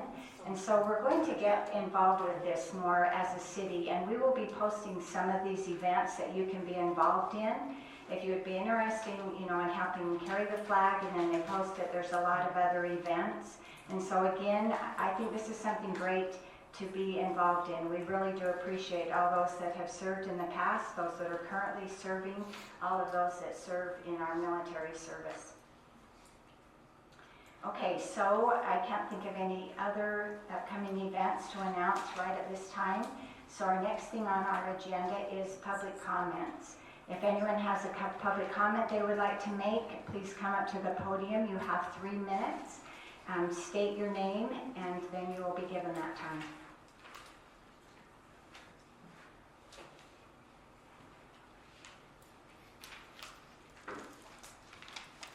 Amanda Prince, I'm a Hooper resident. I just had a couple of questions in listening to the work meeting. And this is in regards to the CRA. In August of last year, we had Rob Sant, who's the Economic Development Director for Sandy City, who came into the council and presented. He mentioned in the meeting that because Hooper City does not have much of a property tax, that it's likely that the other entities, the Weber County School District, Weber County, may want Hooper to have more skin in the game, and they would be asked to contribute a portion of their sales tax, as well as maybe a portion of the municipal energy tax. I reached out to him recently just to make sure I understood that correctly, and he said that that is accurate, that is a possibility. He's done these with Smiths in other cities, and I believe it was Woods Cross that did not have enough of a property tax that they had to use some of their sales tax generated from the project. So I know when this came into the Planning Commission, we recommended not participating in the CRA, especially if it is something that would tie up revenue that would be coming to the city. That's a concern that I have. Also in the LRP study, it mentions that the CRAs can use property tax as well as other forms of tax on page 5 and 6 of that study. And I had also reached out to LRB before this came into the commission and asked if the other entities don't participate at the level of 75% of their increment over those 25 years, or not at all, if Hooper's portion could go up. And it was confirmed that that could be the case. So I just want to make sure we're looking out for our best interest and the revenue that could be coming. I also asked LRB if the entire cost of the lift station, $2 to $3 million, was included in this study, and was told yes. But then tonight, Stuart said that they would be paying their portion of that. And I was just confused on whether or not that means he's going to be paying up front for his portion of the lift station, or if that will be paid off through sales that are generated from Smiths, and then that would be what went towards that. I was just a little bit confused on that, so I was hoping maybe we could get some clarification. Thank you. Okay, thank you.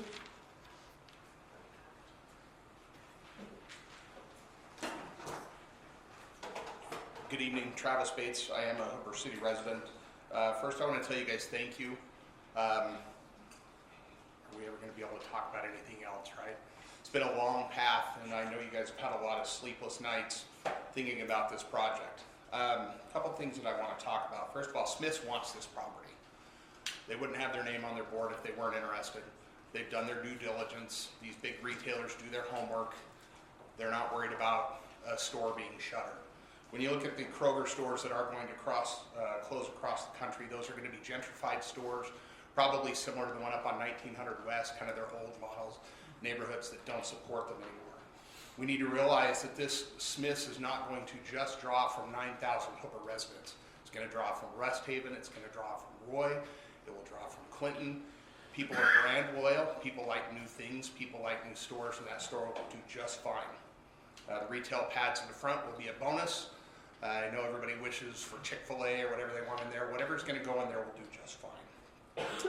I do have some hesitations around the CRA. Last night I attended the Weber County School Board meeting, and it was something about the truth in taxation. So it was a shell game where they told us, well, we don't really want the 21%. How about we go for 5 instead? So, but I picked up more than just that. There were quite a few comments. They had over 60 people that got up and commented. And there were several recurring themes, and a couple of them were around CRAs.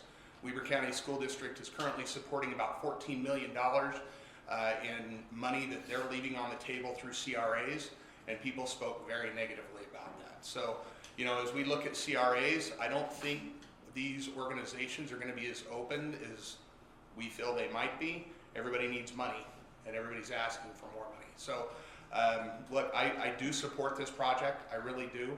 I think, you know, instead of just 90 rooftops on that lot that costs the city money, I really see some great development that could come in there, but not at the cost of a CRA. Thank you.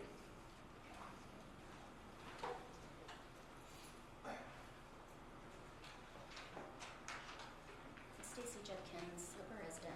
The Smiths project was not part of Hooper's general plan, a plan that we, the residents, supported and voted for. So why are we still entertaining the idea of making exceptions for it? We should no longer be advising, adjusting, or coaching the developer on how to make the project more appealing. That's not the role of the council. Suggesting changes to help push this through is essentially guiding the developer on how to bypass the will of the residents, and that's unacceptable. Stuart Adams did not do us a favor by disclosing that Smiths is the builder. In fact, he has been very boastful that Smiths doesn't usually disclose when they are the developer, implying that we as residents should feel honored and excited by this rare transparency. He talks as if Smiths is doing us an extraordinary thing for Hooper. But let's be clear, this isn't a gift, it's a business deal. That doesn't make the proposal any better. It simply confirms that many of us already believe this project is driven by money and influence, not by what is best for our community. Stuart Adams has no personal investment in Hooper beyond profit, and he wouldn't be here if he didn't benefit directly. If this turns into a money pit for Hooper, he's still going to live on his house on this side of the mountain and not care about us people in Hooper. It will be our money pit to dig ourselves out of, and we may not recover it if it doesn't happen. And with Walmart coming in over on 4,000, the projected what we can bring in goes way down real fast. With money comes power, and we are at risk of handing that power over. By allowing Stuart Adams and Sherry Bingham to steer this conversation, we are essentially giving them control over Hooper's future, against the general plan that we voted for. As residents and citizens, we have the power and responsibility to stand up for what is best for our community and our families. This project will also create a domino effect. If the general plan is reopened, the landowner to the south, another developer, will also certainly jump in. As one of the good old boys up on the hill in the state capitol, he will take this as a green light to move forward with possible development piggybacking off of Stuart. I urge the council to stop entertaining the Stuart Adams development altogether. No more special consideration, no more changes, no more influence from others who have their own agenda. To the residents, please note what candidate signs are placed along the properties of 4700 West and 5500 South. Pay attention to who owns that land and ask yourself why those particular candidates are being supportive. I'm not judging anyone that is running, it's just simply that I would personally look more closely. It's important to understand who we're backing our candidates and why. Also to Sherry Bingham, the residents of Hooper expect honesty, transparency, and ethical leadership. Your duties as mayor were hanging by a thread just weeks ago. And somehow you managed to hold on to that role. That should serve as a reminder to you that your position is a privilege granted by the people, not a platform for your ego or your personal agenda. I urge you to act in the best interest of our community that was entrusted to you with that responsibility.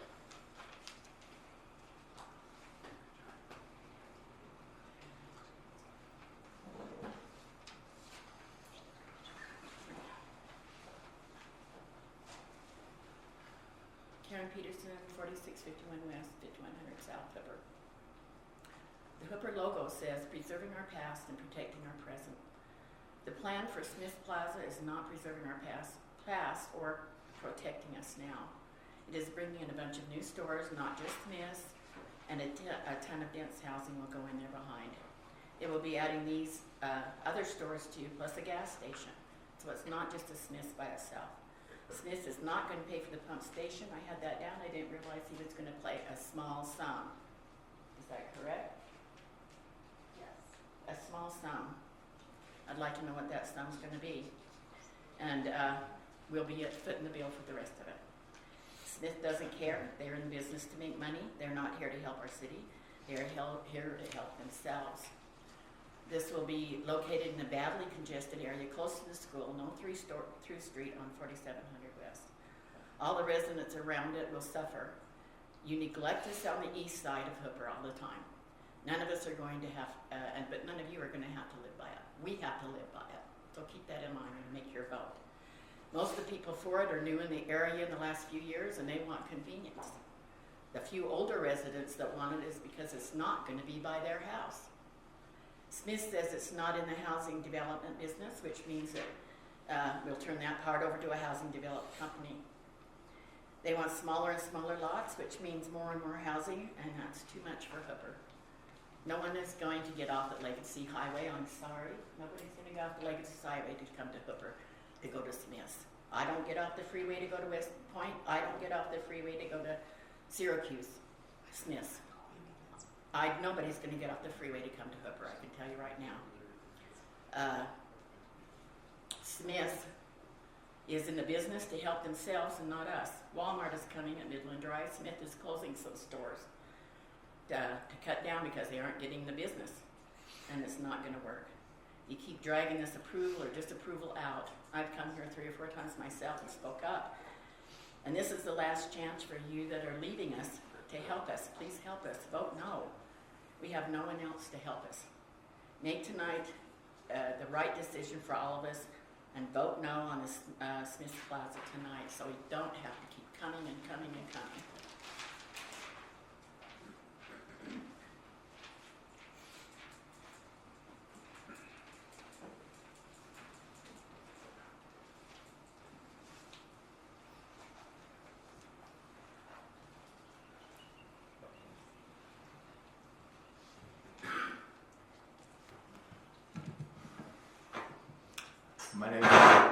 My name's Bruce Taylor.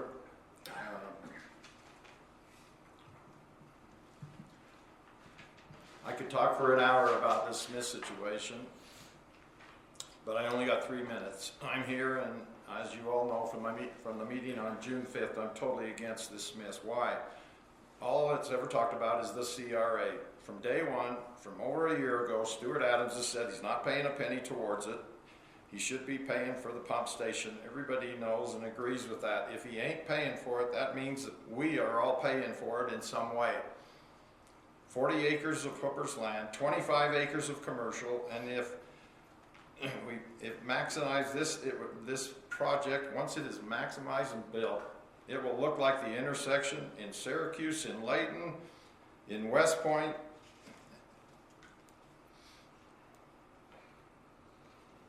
We here in Hooper have and want to continue to be different. We don't want to be like West Haven and everyone else. Financially, how would this affect Hooper? There was the LRB study, and the answers to these questions of the study was $172,000 per year. People, this estimate should have been $500,000 to $1 million to have any effect on how this would help our city. Once this is built, our whole city will never be the same. It'll be just like the start of how all the other cities started around us: West Haven, Roy Clinton, and Syracuse. Historically, Hooper City's budget has been balanced and has had a surplus of funds. 80% of the residents who participated in the general plan indicated they would like to see Hooper remain rural with larger lots and no high-density housing. On the itinerary that was put out today, item 1, discussion and consideration of possible motion of conditional approval of the general plan amendment. I encourage all of you to deny this tonight. On June 5th, you all have the opportunity to make a motion and to have this denied. And none of that happened, and tonight is the night that if that's how you feel, I would appreciate if that's what we do, is deny this. Second item, discussion and consideration of possible motion and conditional approval for a rezone request. Once again, I encourage you to say exactly how you feel and deny this item once and for all. This has gone on for over a year. The third item, discussion and consideration of conditional approval subject to finalization of development of agreements for Terra Strata. Once you start putting the words finalization on pieces of paper, that means they think they're getting pretty dang close to what's going on here. I appreciate all of you people up there, and I encourage you to make a motion tonight to deny this, and I hope that we have enough support that we can have it denied and be done with it. Thank you.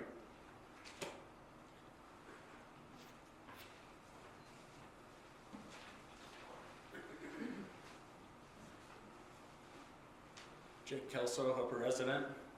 I was here the last time that LRB discussed this amount, and he explained the 170 that you brought up, and he said it had to do with the value of the money today, what it would be going forward.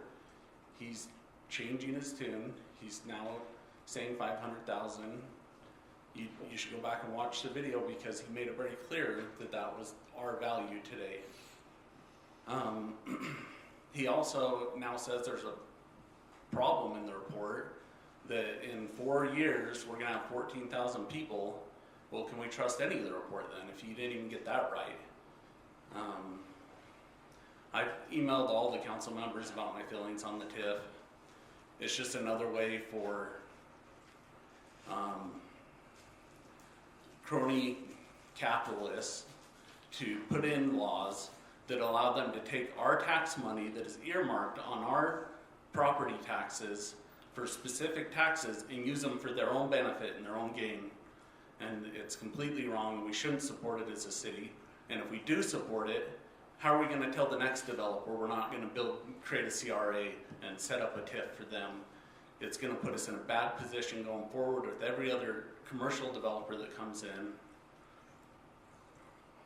I'm sure I have other thoughts. I just can't think in front of this many people, but that's how I feel. I think you guys should vote against it. We've asked, I've talked to Stuart Adams multiple times, and I've told him, I don't want the rezone behind the building, and I don't think we should be paying for the lift station. He doesn't care. He's just pushing forward what he came to us from day one and expecting us to approve it without making any considerations for what Hooper actually wants. And I just, again, the TIFs are voted in by politicians to benefit them, and as we've seen in the news today, he has a history of voting in things to benefit him and his family. That's enough, thank you. I select that. I can yield mine to you if you want to continue. And I wasn't going to get up, but we got so much negativity against this Smith. Oh, Larry Ropolato, Hooper resident, 66 years here, and I'm all for it. And if all you people out here that are against it, you better talk to the people in West Hooper, because I'm running for city council and I am all for it. And after listening to this work meeting, the last couple months of looking at all this stuff, I actually had some reservation on there. And after sitting in here and how clearly it was explained to me, I'm even more excited for it. I believe Hooper needs it. You know, there's a lot of us that do want it, and whatever happens, happens. But thank you.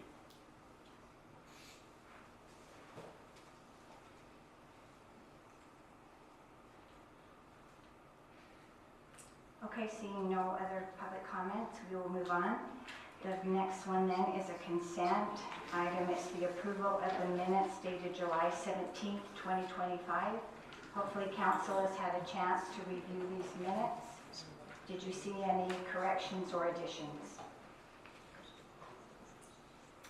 The only thing I wanted to bring up was the vote on the removal of powers by the mayor. So the vote, we need to be careful when we conduct our meetings. We need to do it in the same order every meeting. And there's a thing called the Robert's Rules of Order.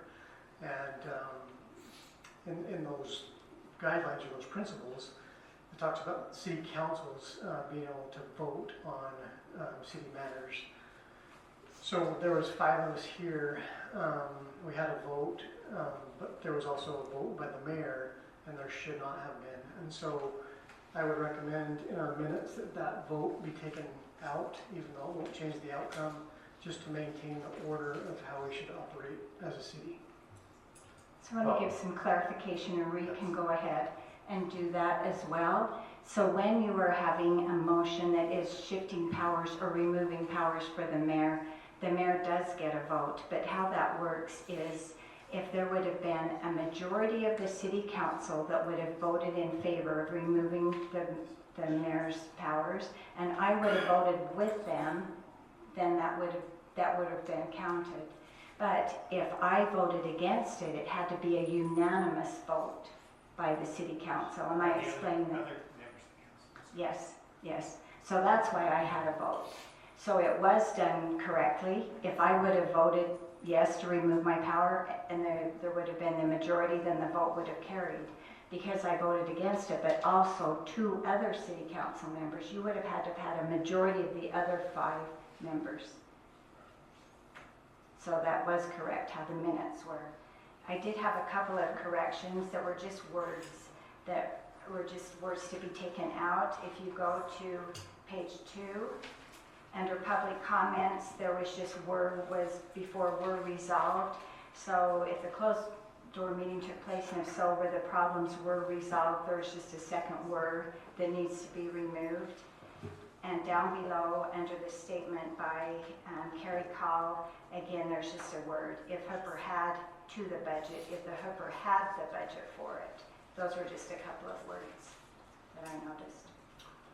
I just had one point I'd like to have clarified. This is under action item 7, and it also had to do with shifting of the mayoral powers.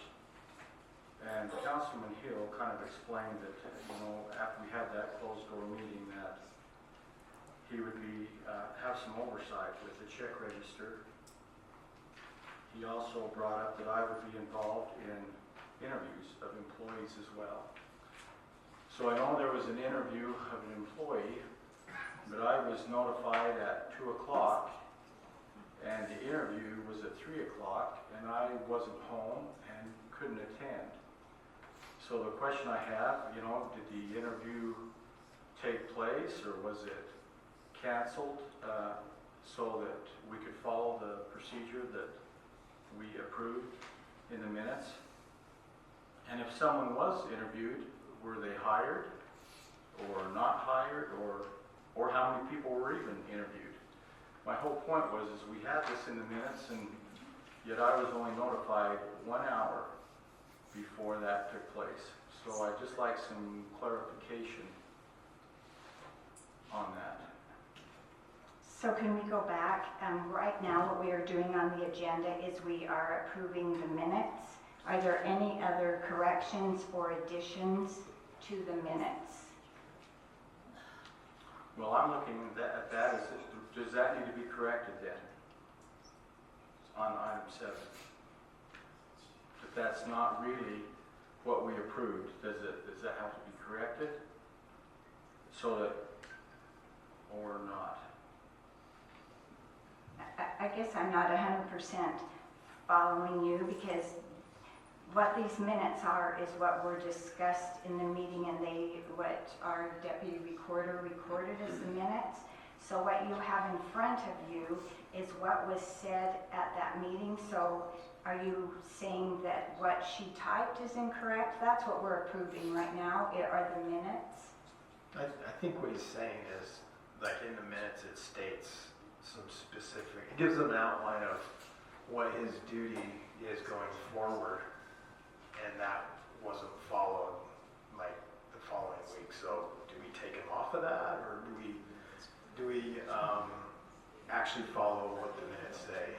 And he's involved in the interviews just like Ryan is involved in that. I think that's what he's saying. So yeah, we probably ought to approve the minutes, but they ought to be followed from here on out, like that approval. So I think that's what you're asking right now. Right. Yes, I understand that, and that could be a discussion for another time. But right now on the agenda, we are approving the minutes. So do any of you have any additions or corrections to the minutes dated June 17th? Did anyone else see any additions or corrections?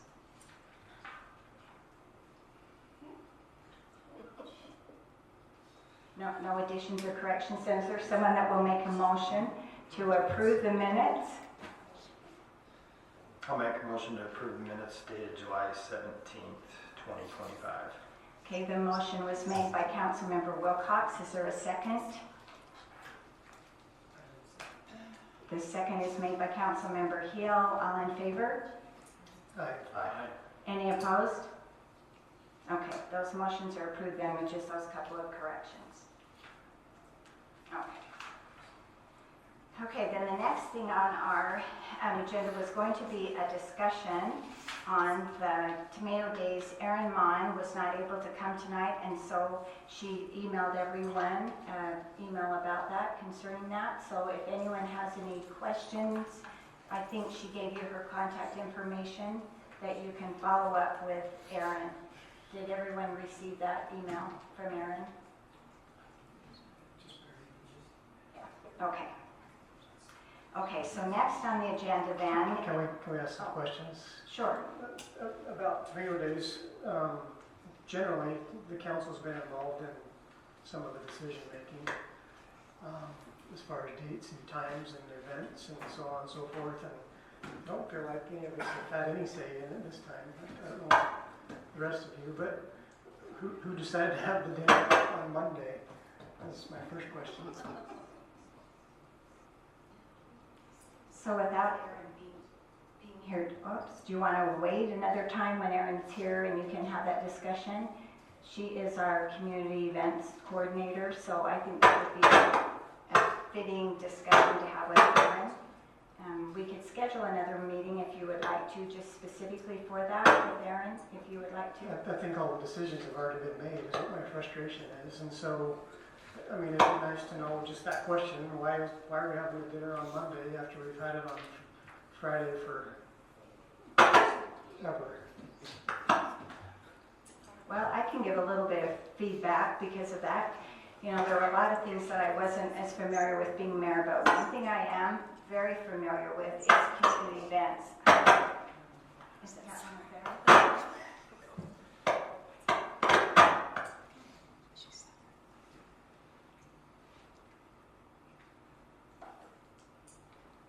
Is that better? We hope. We hope. As in having been someone that has done community events in Hooper City for 20 years, with the exception of 1 year, I have a little bit of input, or not input, but a little bit of background on Hooper Tomato Days. It was not always done on Friday, and I remember when I was helping with Tomato Days, and we changed it to Friday, and the concern was it interfered with ball games. And there were football games, and there were other collegiate games, and that was an issue about having it on Friday. I remember, I think it was you and I, Councilmember Hill, that actually had that discussion when I was doing Tomato Days. One of the things that we talked about this year with Tomato Days, because of our 100th year, we do have some additional events.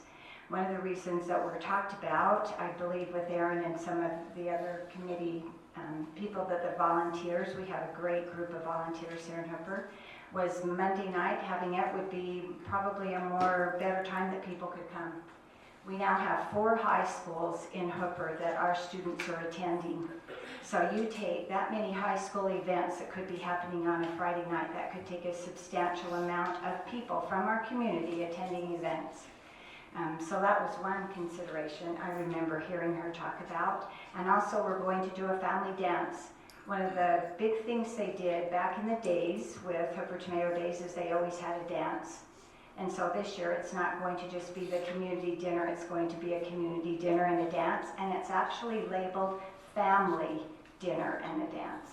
So that, I think that was from speaking with Aaron, the reasoning for Monday was to be able to involve more families that wouldn't be torn in a lot of different directions with school activities.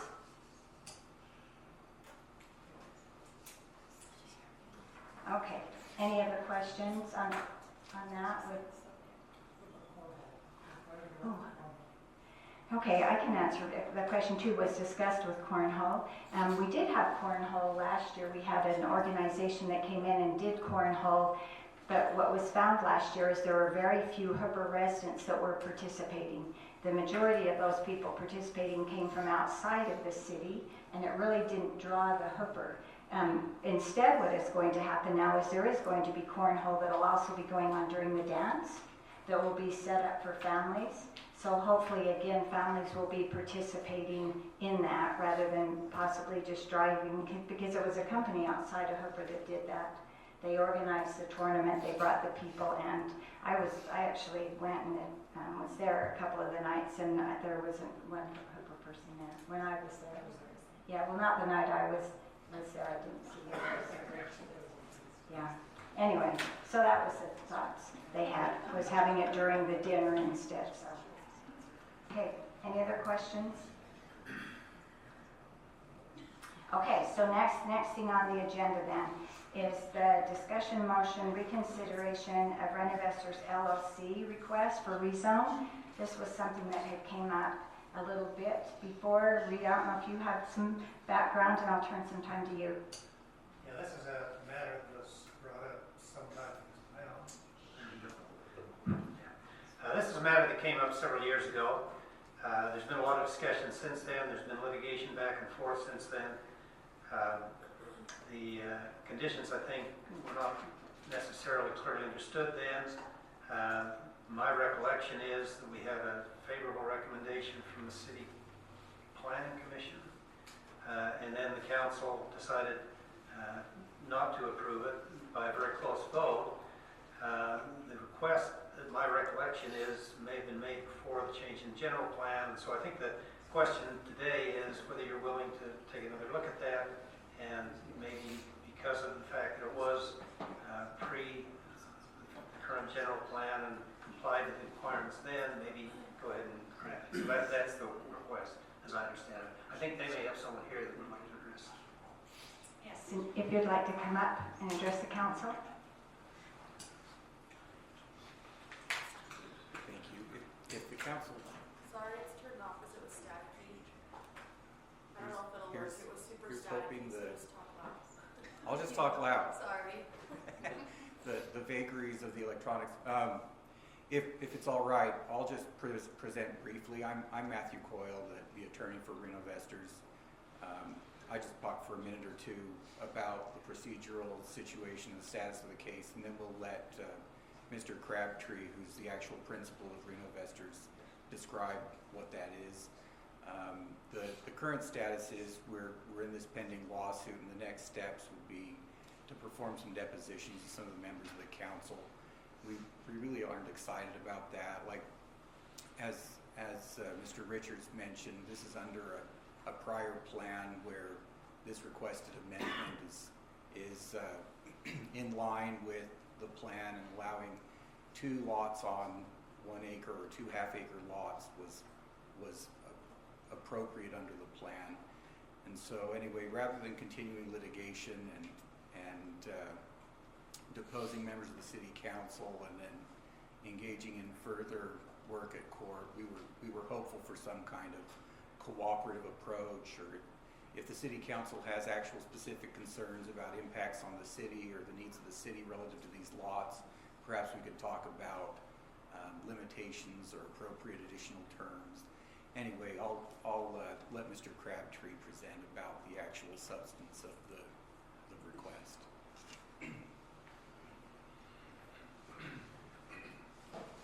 I have some graphics I'd like to pass out, if that's all right, to the city council. This will just help kind of bring into perspective. Should be 1 for, should be 5 there.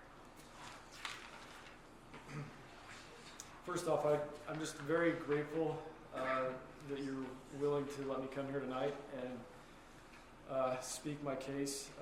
The situation I'm in with this property's been the bane of my existence for a few years. I'm not a big operation. I'm a small guy just trying to make little places better one at a time. I'm not a huge developer. I'm just one at a time, like I said. The attorney's gone over basically a brief history of it. My approval or my application went in April 2022. I'm pretty sure I was the last rezone application in that old general plan. I got caught on the fringes, and anyways, I went through the planning commission, full unanimous approval. No public comment against me there. Came to the city council, no public comment against me then, back in what would have been the spring of 22. And by 1 vote, I lost it, and it's created a situation now. The result thereof is it's been a rental property. It's a 1 acre. It's the old home of Betty Wilson.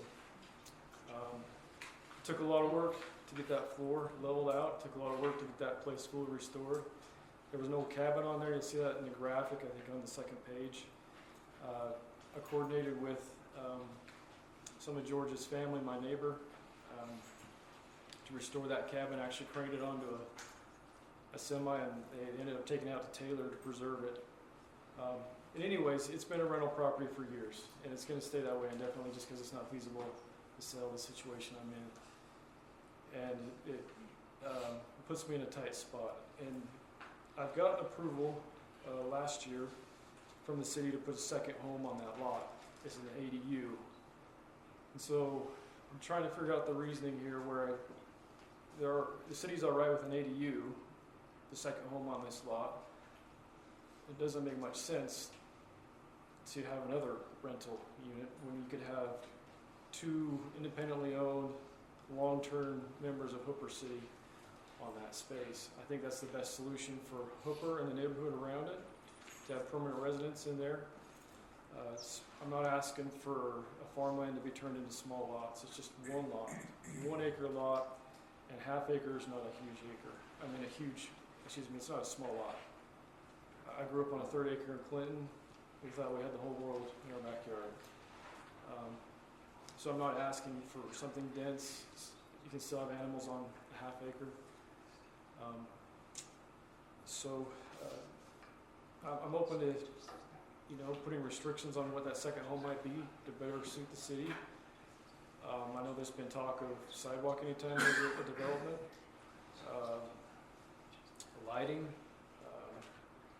And so I'm just hoping that we can come to a middle ground and I can get out of this and survive this, I guess you could say, financially, and the city can be happy with what goes in there. I just think generally the residents in the neighborhood would prefer permanent residents than over renters. I appreciate your consideration. Do any of you have any questions for him? And if this mic's not on, can we not hear it? Okay.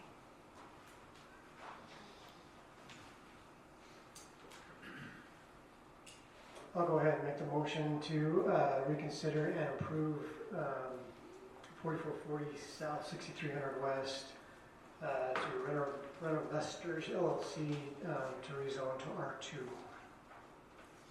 The motion was made by Councilmember Hill. Is there a second? I'll second it. Second is made by Councilmember Wilcox. All in favor? Aye. Aye. Any opposed? Okay, motion carries. Okay, the next thing on our agenda is the discussion of the Terra Strata LLC development. There have been, in public comments, a lot of questions that came up, and so I don't know, we have Mr. Birmingham with us here tonight. I don't know if you would like to address maybe some of these questions that some of the audience had, or if anybody with the Terra Strata group would like to answer any questions. I don't know if all of the council's questions were answered during the work meeting, if you're even ready to make a proposal yet, or should we just more time? Well, I thought there were a lot of things discussed there that maybe need more discussion. I don't know, what are your thoughts? I think if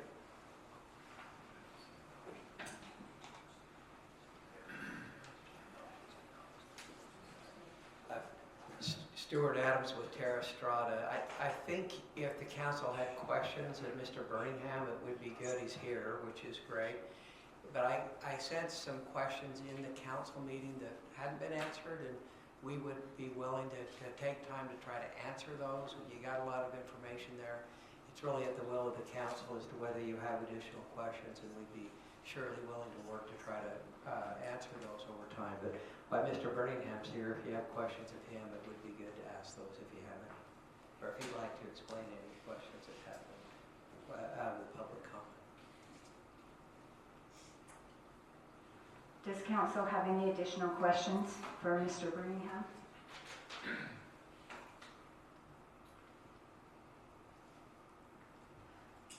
Can we go back to one of the members of the planning commission? Had several questions that would be good to be answered by some of these gentlemen. I don't know if you remember them or if she needs to repeat them. I remember one or two of them. Maybe you could help refresh my memory. Jason Birmingham with LRB Public Finance Advisors. We conducted the economic and fiscal impact analysis relative to the proposed project. I believe the question that was asked relative to the CRA was to the extent of what our analysis assumed, is we did assume that property tax would be the only vehicle that would be used to support the sewer lift station. As we noted in our previous work session, we did not undertake a full feasibility, if you will, of the participating taxing entity's interest or willingness to, provide a property tax increment. So I think in addressing that issue, I don't think it's fair to say that one way or another, whether or not property tax increment is the path forward. There's certainly dialogue or suggestions that ultimately it's the taxing entities that have to decide whether or not they participate with property tax. I think a comment that we had made was more in line with there is still a cost associated with the sewer lift station. To the extent that needs to be defrayed, which is what we concluded in our study, that there'd have to be other revenue sources or resources or financing options that would have to be looked at. We didn't solely say that sales tax was the only approach, but sales tax is an approach that has been taken in other places on a limited basis. That wasn't the nature of our study. That was more hypothecated, I think, in terms of what if the TIF isn't approved by the other taxing entities, then what do? We still have a potential $2.5 million issue relative to the sewer lift station. I think that was the one question. The other question, as I recall, was did we not include the full study of the sewer lift station, or did we only assume the cost that the developer wouldn't be responsible to pay for? And I just wanted to clearly identify that we assumed the full cost of the sewer lift station in the analysis based on, I think, engineering estimate that was provided by JUB Engineering. We inflated that for some construction inflation to derive more closely to the 2.5 million. The comment that came up earlier in the work session was the idea of impact fees and how impact fees are typically used, where if a regional type of public infrastructure system is put in place, sometimes that's front-ended by a development, but then future development that get benefit from it either pay impact fees or some kind of a fee to defray that. The point that was made there was the development itself will proportionally demand a certain amount of that sewer lift station. So it's been our impression that whatever the equivalent residential user demand that the development creates versus the total amount of sewer lift station capacity that it serves, it would be that proportionality. So they would pay, as an example, if it's $2.5 million for the full and they're 20% of it, they would pay 20% of the $2.5 million. The city does not currently have an impact fee set up for the sewer lift station, so we would have to craft something in order to take care of that. The TIF, though, was more of a way to say regionally beneficial to all the taxing entities if they supported it. That was the premise in the economic or fiscal impact study, was that there was benefit across all of the taxing entities, so that there was more benefit than what they gave up in tax increment to even cover the sewer lift station. Obviously, if the taxing entities don't participate through property tax increment, you still have the cost. That has to be defrayed. And I'm not sure if there was another question that you might have. Well, I think just with what Mr. Adams said in the work meeting, that he would pay his portion. Will you come to the microphone, just because if not, others can't hear you? I guess this is kind of my point. It makes sense to me, I think, to do these kind of discussions in a smaller group where questions can be answered and discussed rather than trying to do it in a presentation. So my thought would be you're better off to continue what we did in the earlier meeting until the council is ready to make a decision, and I don't know that they're ready at this point. Okay, so yeah, so should we do that then? Is that what you're That would be my suggesting? suggestion. Let's do one more question. Okay. I just wanted to clarify when Mr. Adams said in the work session. And he said in the work session that he would pay for his portion. Did that, what does that look like as far as upfront? Does he upfront the entire cost of the lift station in a case of a CRA? My understanding is you can decide in a development agreement how that's going to happen and have the developer pay for it upfront. And is he saying that then, like with the CRA, you get these tax increments from these different entities? It wouldn't go to pay off his portion. He's going to cover his portion, and that the CRA increment would go to pay off everybody, just the rest of it that didn't cover that little bit that you mentioned was only for his portion of this development.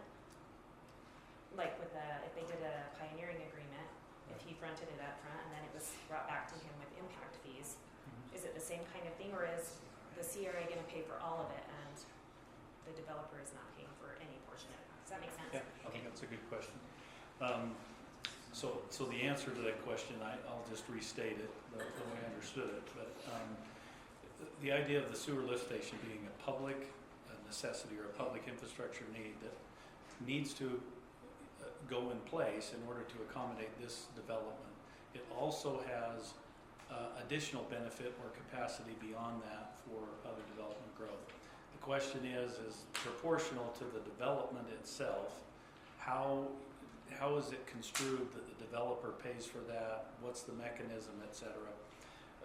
We did not detail that in the study. That was beyond our scope, really, in terms of the study.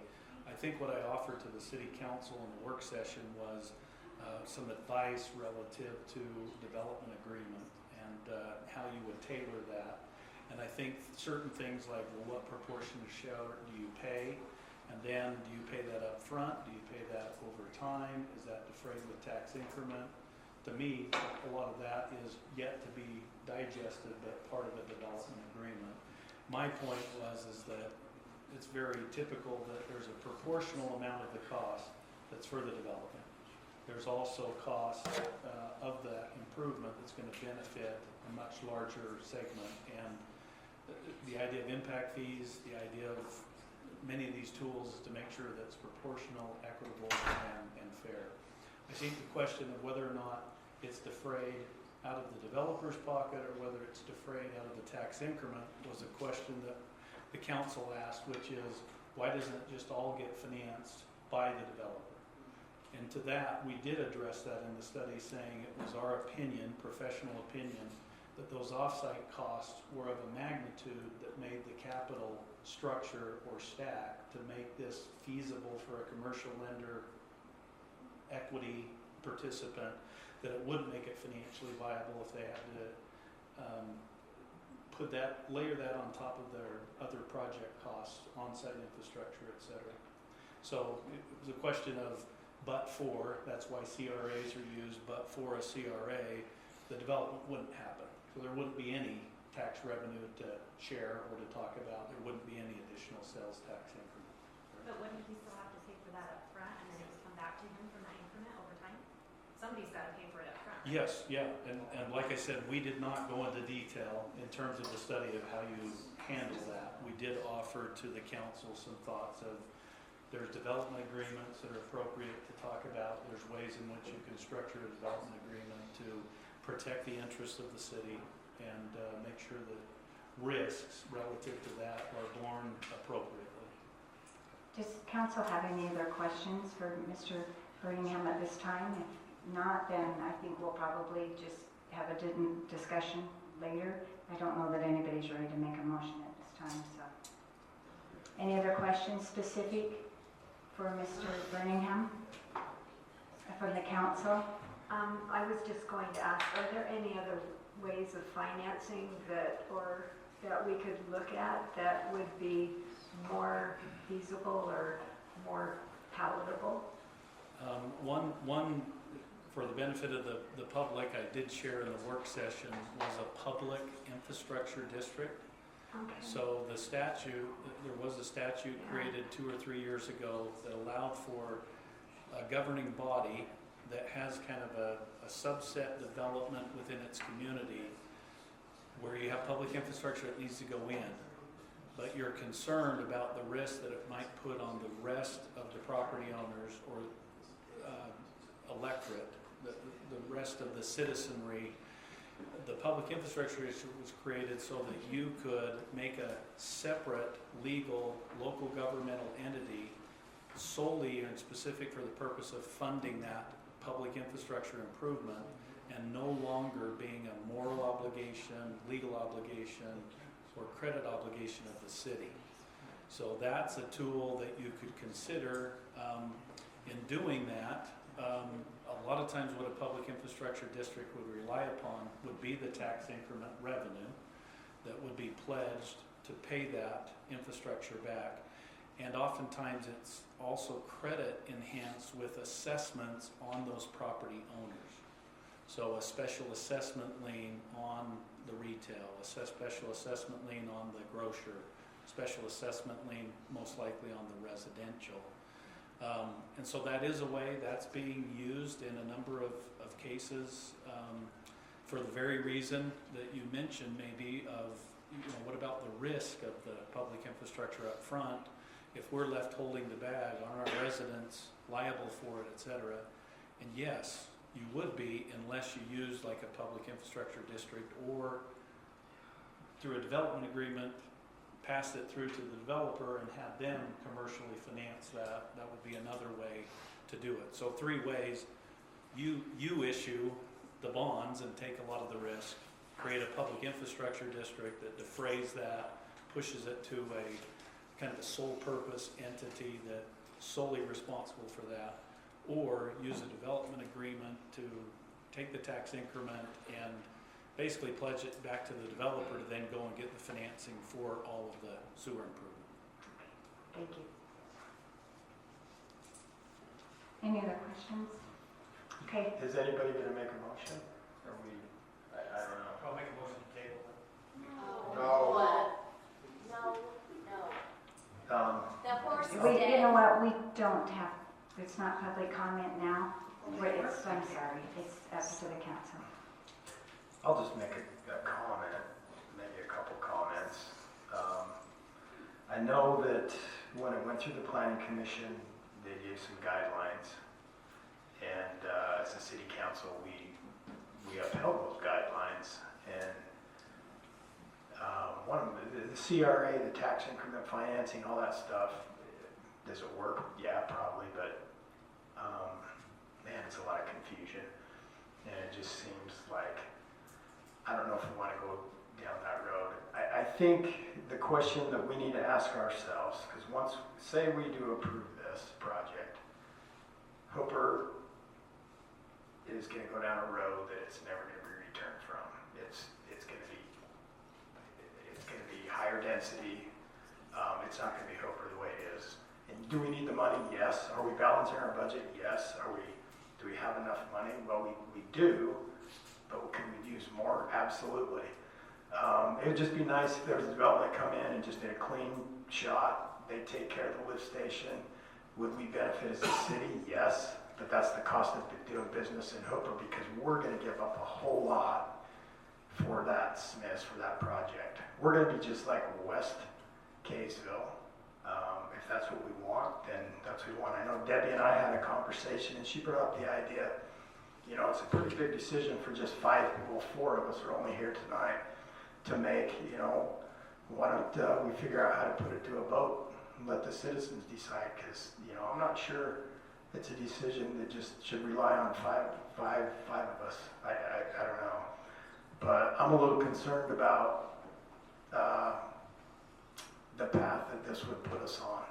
And yeah, I'm not going to be here in a few months. Someone else is. But that's my thought. But I'm still a citizen, and I do have a vote at this point. So I do have some considerations. It'd be really, really nice if you just took care of that CRA. Yeah, it's a little bit of money, but I know there's a way that you could figure it out. That's my thought right now. Well, and just to add to that, Bryce, I mean, we've had this discussion on these recommendations from the planning commission, and we passed those along to the developer, and we haven't even had an answer to those things. You know, we talked about the no CRA, and there was one other thing we mentioned. The quarter acre lots.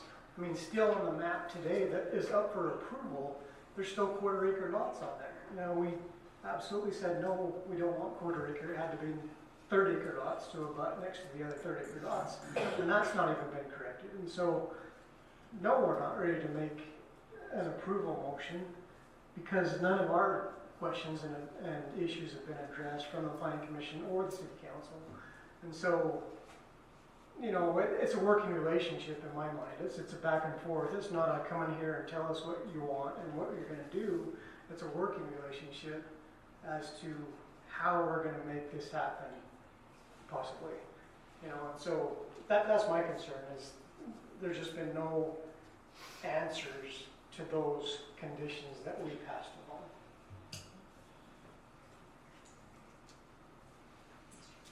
Any other comments from the council? So again, I think based on what Reed said, we're probably not ready to make a motion yet. And on our agenda, it was just possible motion. So there does not need to be a motion made on any of these. I feel like we had a good discussion, and then we can certainly continue to get some of these questions answered that I think council still has some of the questions. So let me ask you, maybe he knows, because I haven't done the research. So what does it take to get something on a ballot? I have an idea, but I don't know the specifics. Initiative on a ballot? Yeah. I'd have to look at that myself. I don't. Okay. I doubt you could do it for this year. I definitely see. Well, an opinion question? The question on the ballot would be an interesting question, because I don't know how you define all the terms that you're working through with the developer. So I think it's a difficult thing. You could ask, do you want to have a large grocery store in the city or not? I guess that's one way to do it, but it probably depends on how it's financed. It probably depends on the things that are going along with it, the housing that goes along with it. So it's a challenge, I think, to figure out how to do a ballot initiative. I guess the better way, in my view, would be people running for the council run with that concept in mind, and people will form their own. It's very difficult to get to enough people without going to every single door, and you don't catch everyone, and you can't go to the no soliciting doors, which there are many, and I would like to hear what everyone in Hooper has to say. I feel it's a big decision for our city, and you just hear really from a small segment of the population when you ask. If that's something of interest, we can look into that. Whether you do it as part of a regular general election, like this year's election, or whether you do it on your own and have a special election for that, you can always do that and figure out how to put it on a ballot. Again, I think it's challenging to capture the whole dimension of a ballot question. Maybe it's possible. The other alternative is just to simply create a survey. You know, you create an online survey and then you piggyback it with a mailer. And, you know, our general plan, we had record amounts of people respond with their opinions on our general survey, or our general plan survey that we've never had before. And that was, in our mind, pretty successful, which is creating a survey. And if you did it in 2 or 3 different ways as a survey, and you know, gave people ample opportunity to respond, I think you'd be surprised the percentage of respondents you would get. If it's a survey just to give you help and advice in making your decision, Correct. I think you can do that too. Correct. There's been a couple of other things that I might mention to the council and to the public as well. As was mentioned in the general plan, 5500 South was designated as what could be a future land use as commercial. There is another property owner that I was hoping was going to be here tonight, but he wasn't able to, that also owns some property up on 5500 South, up at 4300, that I think he had already spoken to the previous administration about possibly doing a Chick-fil-A. And he came into the city again about a week ago and could also be part of this same CRA. That where his property is there he cannot go into this same lift station because there is the elevation of the land, but there is a smaller lift station that would need to be put on his property that also would be part of this same CRA. Another thing that's been mentioned in a previous city council meeting is we have a main trunk line of our sewer that goes along 5100 West that has to be replaced. That is a mandate. It have to be replaced. That is to the tune of probably somewhere around $500,000 and upwards. That all of this land up there to the east also flows into that. That trunk line, it's a forced main, would also be part of this same CRA. Those are some other considerations for the council to be looking at when we're doing this. Is it's not just primarily, this is a regional lift station, of course. It's not just for the property on 4755, but it also, then the CRA could include this other property up on 43. So there are a lot of questions. There are a lot of moving pieces to this. Well, it seems like we've had enough discussion. Should we move on to our next agenda item? I'd encourage people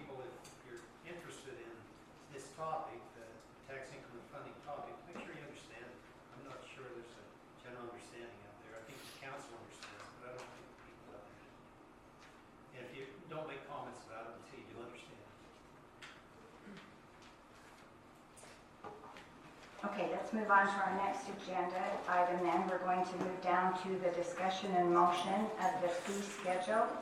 So there's some things, we've had this fee schedule in front of us. One thing in order to make any, we can discuss this tonight, but this will have to have a public notice. And so we can, you know, again, talk about the fee schedule of things. Thank you.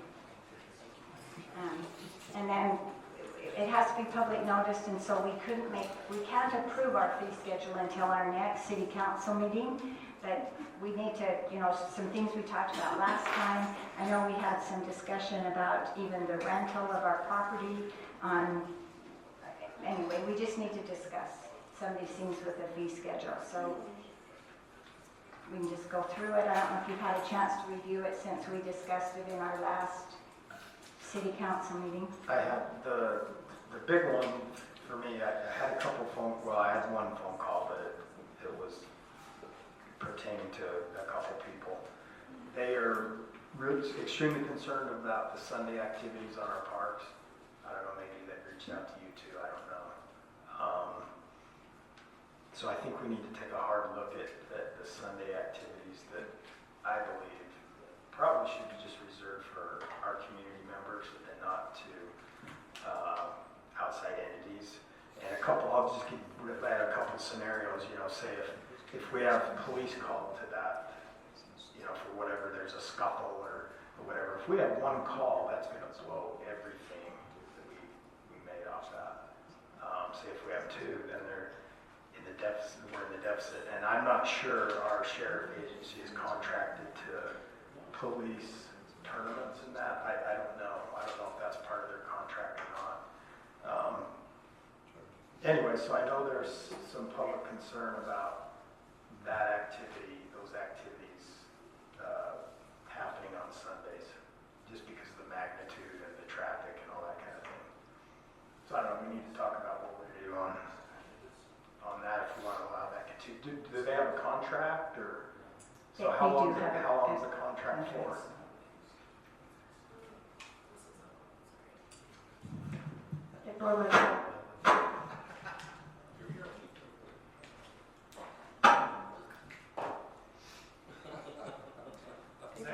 What? Sorry. If both microphones are on, it likes to static. But the group that is renting on Sundays has paid for their days that they've requested. Their payment is up next Sunday, August 10th. They are requesting for more Sundays, but I told them we were looking into changing everything, so not to pay for more. So I guess their contract is done next Sunday, the 10th. This following Sunday, I guess. That's just $100 per day, per entire day. Well, we charge them per filled for so many hours. I couldn't tell you that total amount. The 25 Well, per fill okay. for 5 hours. Yeah. And then plus the restrooms maybe would be 125. Yep. Right? Mhm. Okay. So I know we brought this up too, and maybe I haven't had time to figure it out, but what's the cost for our employees to clean up after them, our dump fees? I would dare say we're not making anything. It's just kind of a burden on our city. Is there been law enforcement involved? No, I don't think so, but I know, but other tournaments of this magnitude have had calls. Is that correct? Yeah, Baton Rouge and other cities. Okay.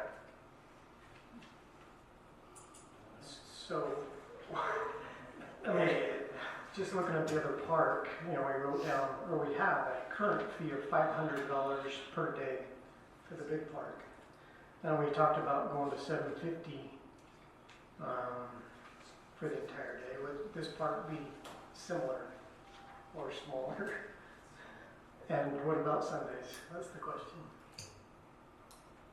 You know, that's one thing, like I mentioned, we talked about last time about increasing our fees and even having non-resident fees. Because, you know, I know last time we mentioned Debbie had done a lot of, we kind of divided up parks, and Debbie had called numerous, and I had as well, that we had talked about. So I think we need to raise our fee schedule.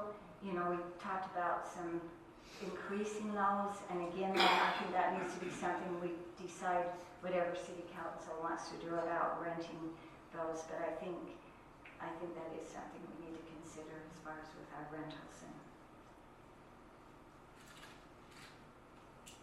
So you live across the street, what's it like on Sunday? I mean, both of you do. It's busy. Sundays are really busy. So I don't know, there hasn't been any fights or things like that, and as Lieutenant mentioned, I've never seen a sheriff's car have to come out here. But it is really busy, it's full. Well, if we allow them to do that, then maybe in part of the contract, if a sheriff comes out, you're gonna pay for it, and then you're done. You know, you don't rent anymore. If there's scuffles. Conditions on the rental, and parks are your parks, you don't have to rent them all, they're for your people, and if you've got tournaments going on, your people can't use it, so you can say no. On the other hand, it does probably raise some revenue, and so that's a consideration as well.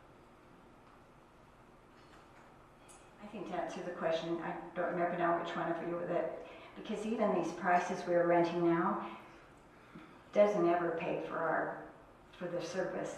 Because it doesn't matter whether it's just the large Bowery or the small Bowery. You know, if you see what our current rental fee is, and it was $10, I think, $10 to rent this small Bowery. $10 doesn't even pay to get a garbage can dumped for one of our employees to have to go. So that's, you know, why we thought we really do need, we're not trying to make these fees higher than what our residents can pay, but it also has to at least, we're just trying to break even on our costs. We don't want it to have to be more than that. So I don't have a copy of the fee schedule in front of me. That wasn't part of our packet, I don't think, but is this something we need to take another look at? If there's some prices that need to be adjusted or changed, before we make a motion to approve this one? Is that? I think so, but, I mean, we have a deadline of August 10th, you know, that the current contract expires. I mean, I guess we can extend that for one more week or two weeks. Right, okay. You know, but yeah, I mean, there's just in the park rentals, you got the Boweries, you got the park, you got half the park, you got one ball diamond, you got the restrooms, on and on and on and on. Yeah, I think we need to revamp it. We do. Revamp it and raise the rates. Maybe I have a study committee that needs separately to come up with some ideas. Yeah. Well, and we did, I think, when Morgan, correct me if I'm wrong, Morgan, when she sent this out to you, she said that you'd receive this fee schedule, and we did talk about this in our last city council meeting. But again, if we could review this, because we would need to have a public hearing on this, which we could do at our next city council meeting to get input from community, and it wouldn't be until after that public hearing that we would be able to vote anyway to change this.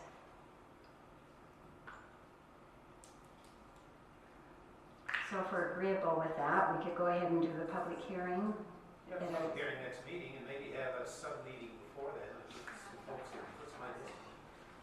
Well, and what, you know, we discussed last time, so I know, as I mentioned, Debbie and I, so what happened with this, it was Morgan divided up the fee schedule, and so there was the portion that had to do with renting specific park equipment, for instance, like the bleachers. We have some portable bleachers that we gave to our park supervisor. As far as just the park fees, and Debbie had called a number of parks, I did as well. Jared went through our public works director and went through the public works section. Stephanie, who's over cemetery, called a bunch of places for the cemetery. Again, when it came to the inspection fees, that was our city inspector that did that. Morgan went through a portion, Malcolm had a portion of it, and so maybe what we could do is we could make a new copy with all of these changes that we gave to you last city council meeting. Then you'd have time to review them, and then we can have the public hearing. these with our maybe suggested changes that everyone had done could be in the packet for next time for the public hearing, so the residents would be aware of the possibility of these changes going up. Does that sound agreeable? So did we actually get numbers on the park section? Because we never talked about that last time. So are you referring to the part as far as renting out, like as far as the small Bowery, the large Bowery? We did. So these were things that again, Debbie and I, because we met, this has probably been a year ago that we met on this, and we changed to have a resident rate and a non-resident rate. We talked about not having the deposit and having a credit card on file, and so because it ends up being quite a cumbersome, time-consuming to make sure we gather the deposits and give them back, and then sometimes you don't really know for sure which resident it was. So it was going to be on the small Bowery rental then. It was just going to be a straight $50 rental with no deposit fee and $100 for a non-resident. The large Bowery then was going to include the Bowery and the kitchen, because we talked about last time, you cannot turn on the lights for the Bowery if you don't have a key to the kitchen area, and that was going to be 100 resident and 200. And then the only other thing, it went down to having then, instead of the $25, it would go to $50, and then the $100 for non-resident. These were for each of the ball fields. There was also, we talked about possibly having a group fee for a season, because sometimes, for instance, we've had football, lacrosse, soccer, and then the price for renting the entire park was, instead of the $500, was $750, and then $1,500 for a non-resident. Is that this park? That is for the other park. We didn't have an entire one on this one because this one is actually broken out by fields. Because at this park you have the northeast ball, the southeast ball field, the northwest ball field, the southwest ball field. We're down at the other park, it's just mainly the baseball fields, and that's why they have those separated out. So what about the number for the entire field, for the entire park for this one? Yeah, that would be something you'd want to probably, as far as acreage, you know, when you take into all those fields, it's a little bigger here than it even is down together. And the one at other park, we said 750 and 1,500. And that was for the entire park, which includes all the facilities. Yes, yeah. But if anybody has any, you know, suggestions, like I'd say, you know, all of the city council does have a copy of this, and we could, you know, we could send out, Morgan could send you out another copy with all these numbers we talked about at our last city council meeting, and then we could plan on having that public hearing for people to be to at our next meeting on the 21st. Does that sound agreeable, council? Okay. Okay, that was the last thing on our agenda. I just wanted to go back then, and I'll just address the question you had, Councilmember Fowers. No, no one has been hired.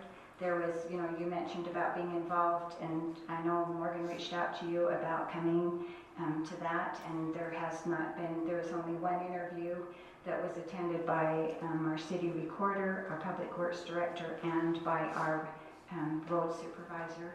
Were the ones that were in with that interview, and no one was hired. So there probably will be additional interviews, and hopefully at that time then you'll be able to be given further notice. Okay, if nothing, any other questions? Sure. One more thing, can I request to add a line item every third Thursday, second council meeting of the month for a presentation on the budget? Yes, that would be good. Yeah, I didn't know until after county today, it said in the agenda had already gone out, but yes, let's do that. And if we only happen to sometimes, if there's only one meeting that month, we'll just make sure that we always have that. Where would you like that at in the agenda? Okay, that sounds good. Did you want to review anything? I know Cami had sent out this PowerPoint. I think all of council received this. Anything? Okay, that sounds good. We'll get that out. Okay. If not anything else from council then, is there a motion to adjourn? I'll make a motion to adjourn. Okay, motion was made by Councilmember Bowers. Is there a second? Second made by Councilmember Maragoni. All in favor? Aye. Okay, motion adjourned. Thank you for coming. There's some treats.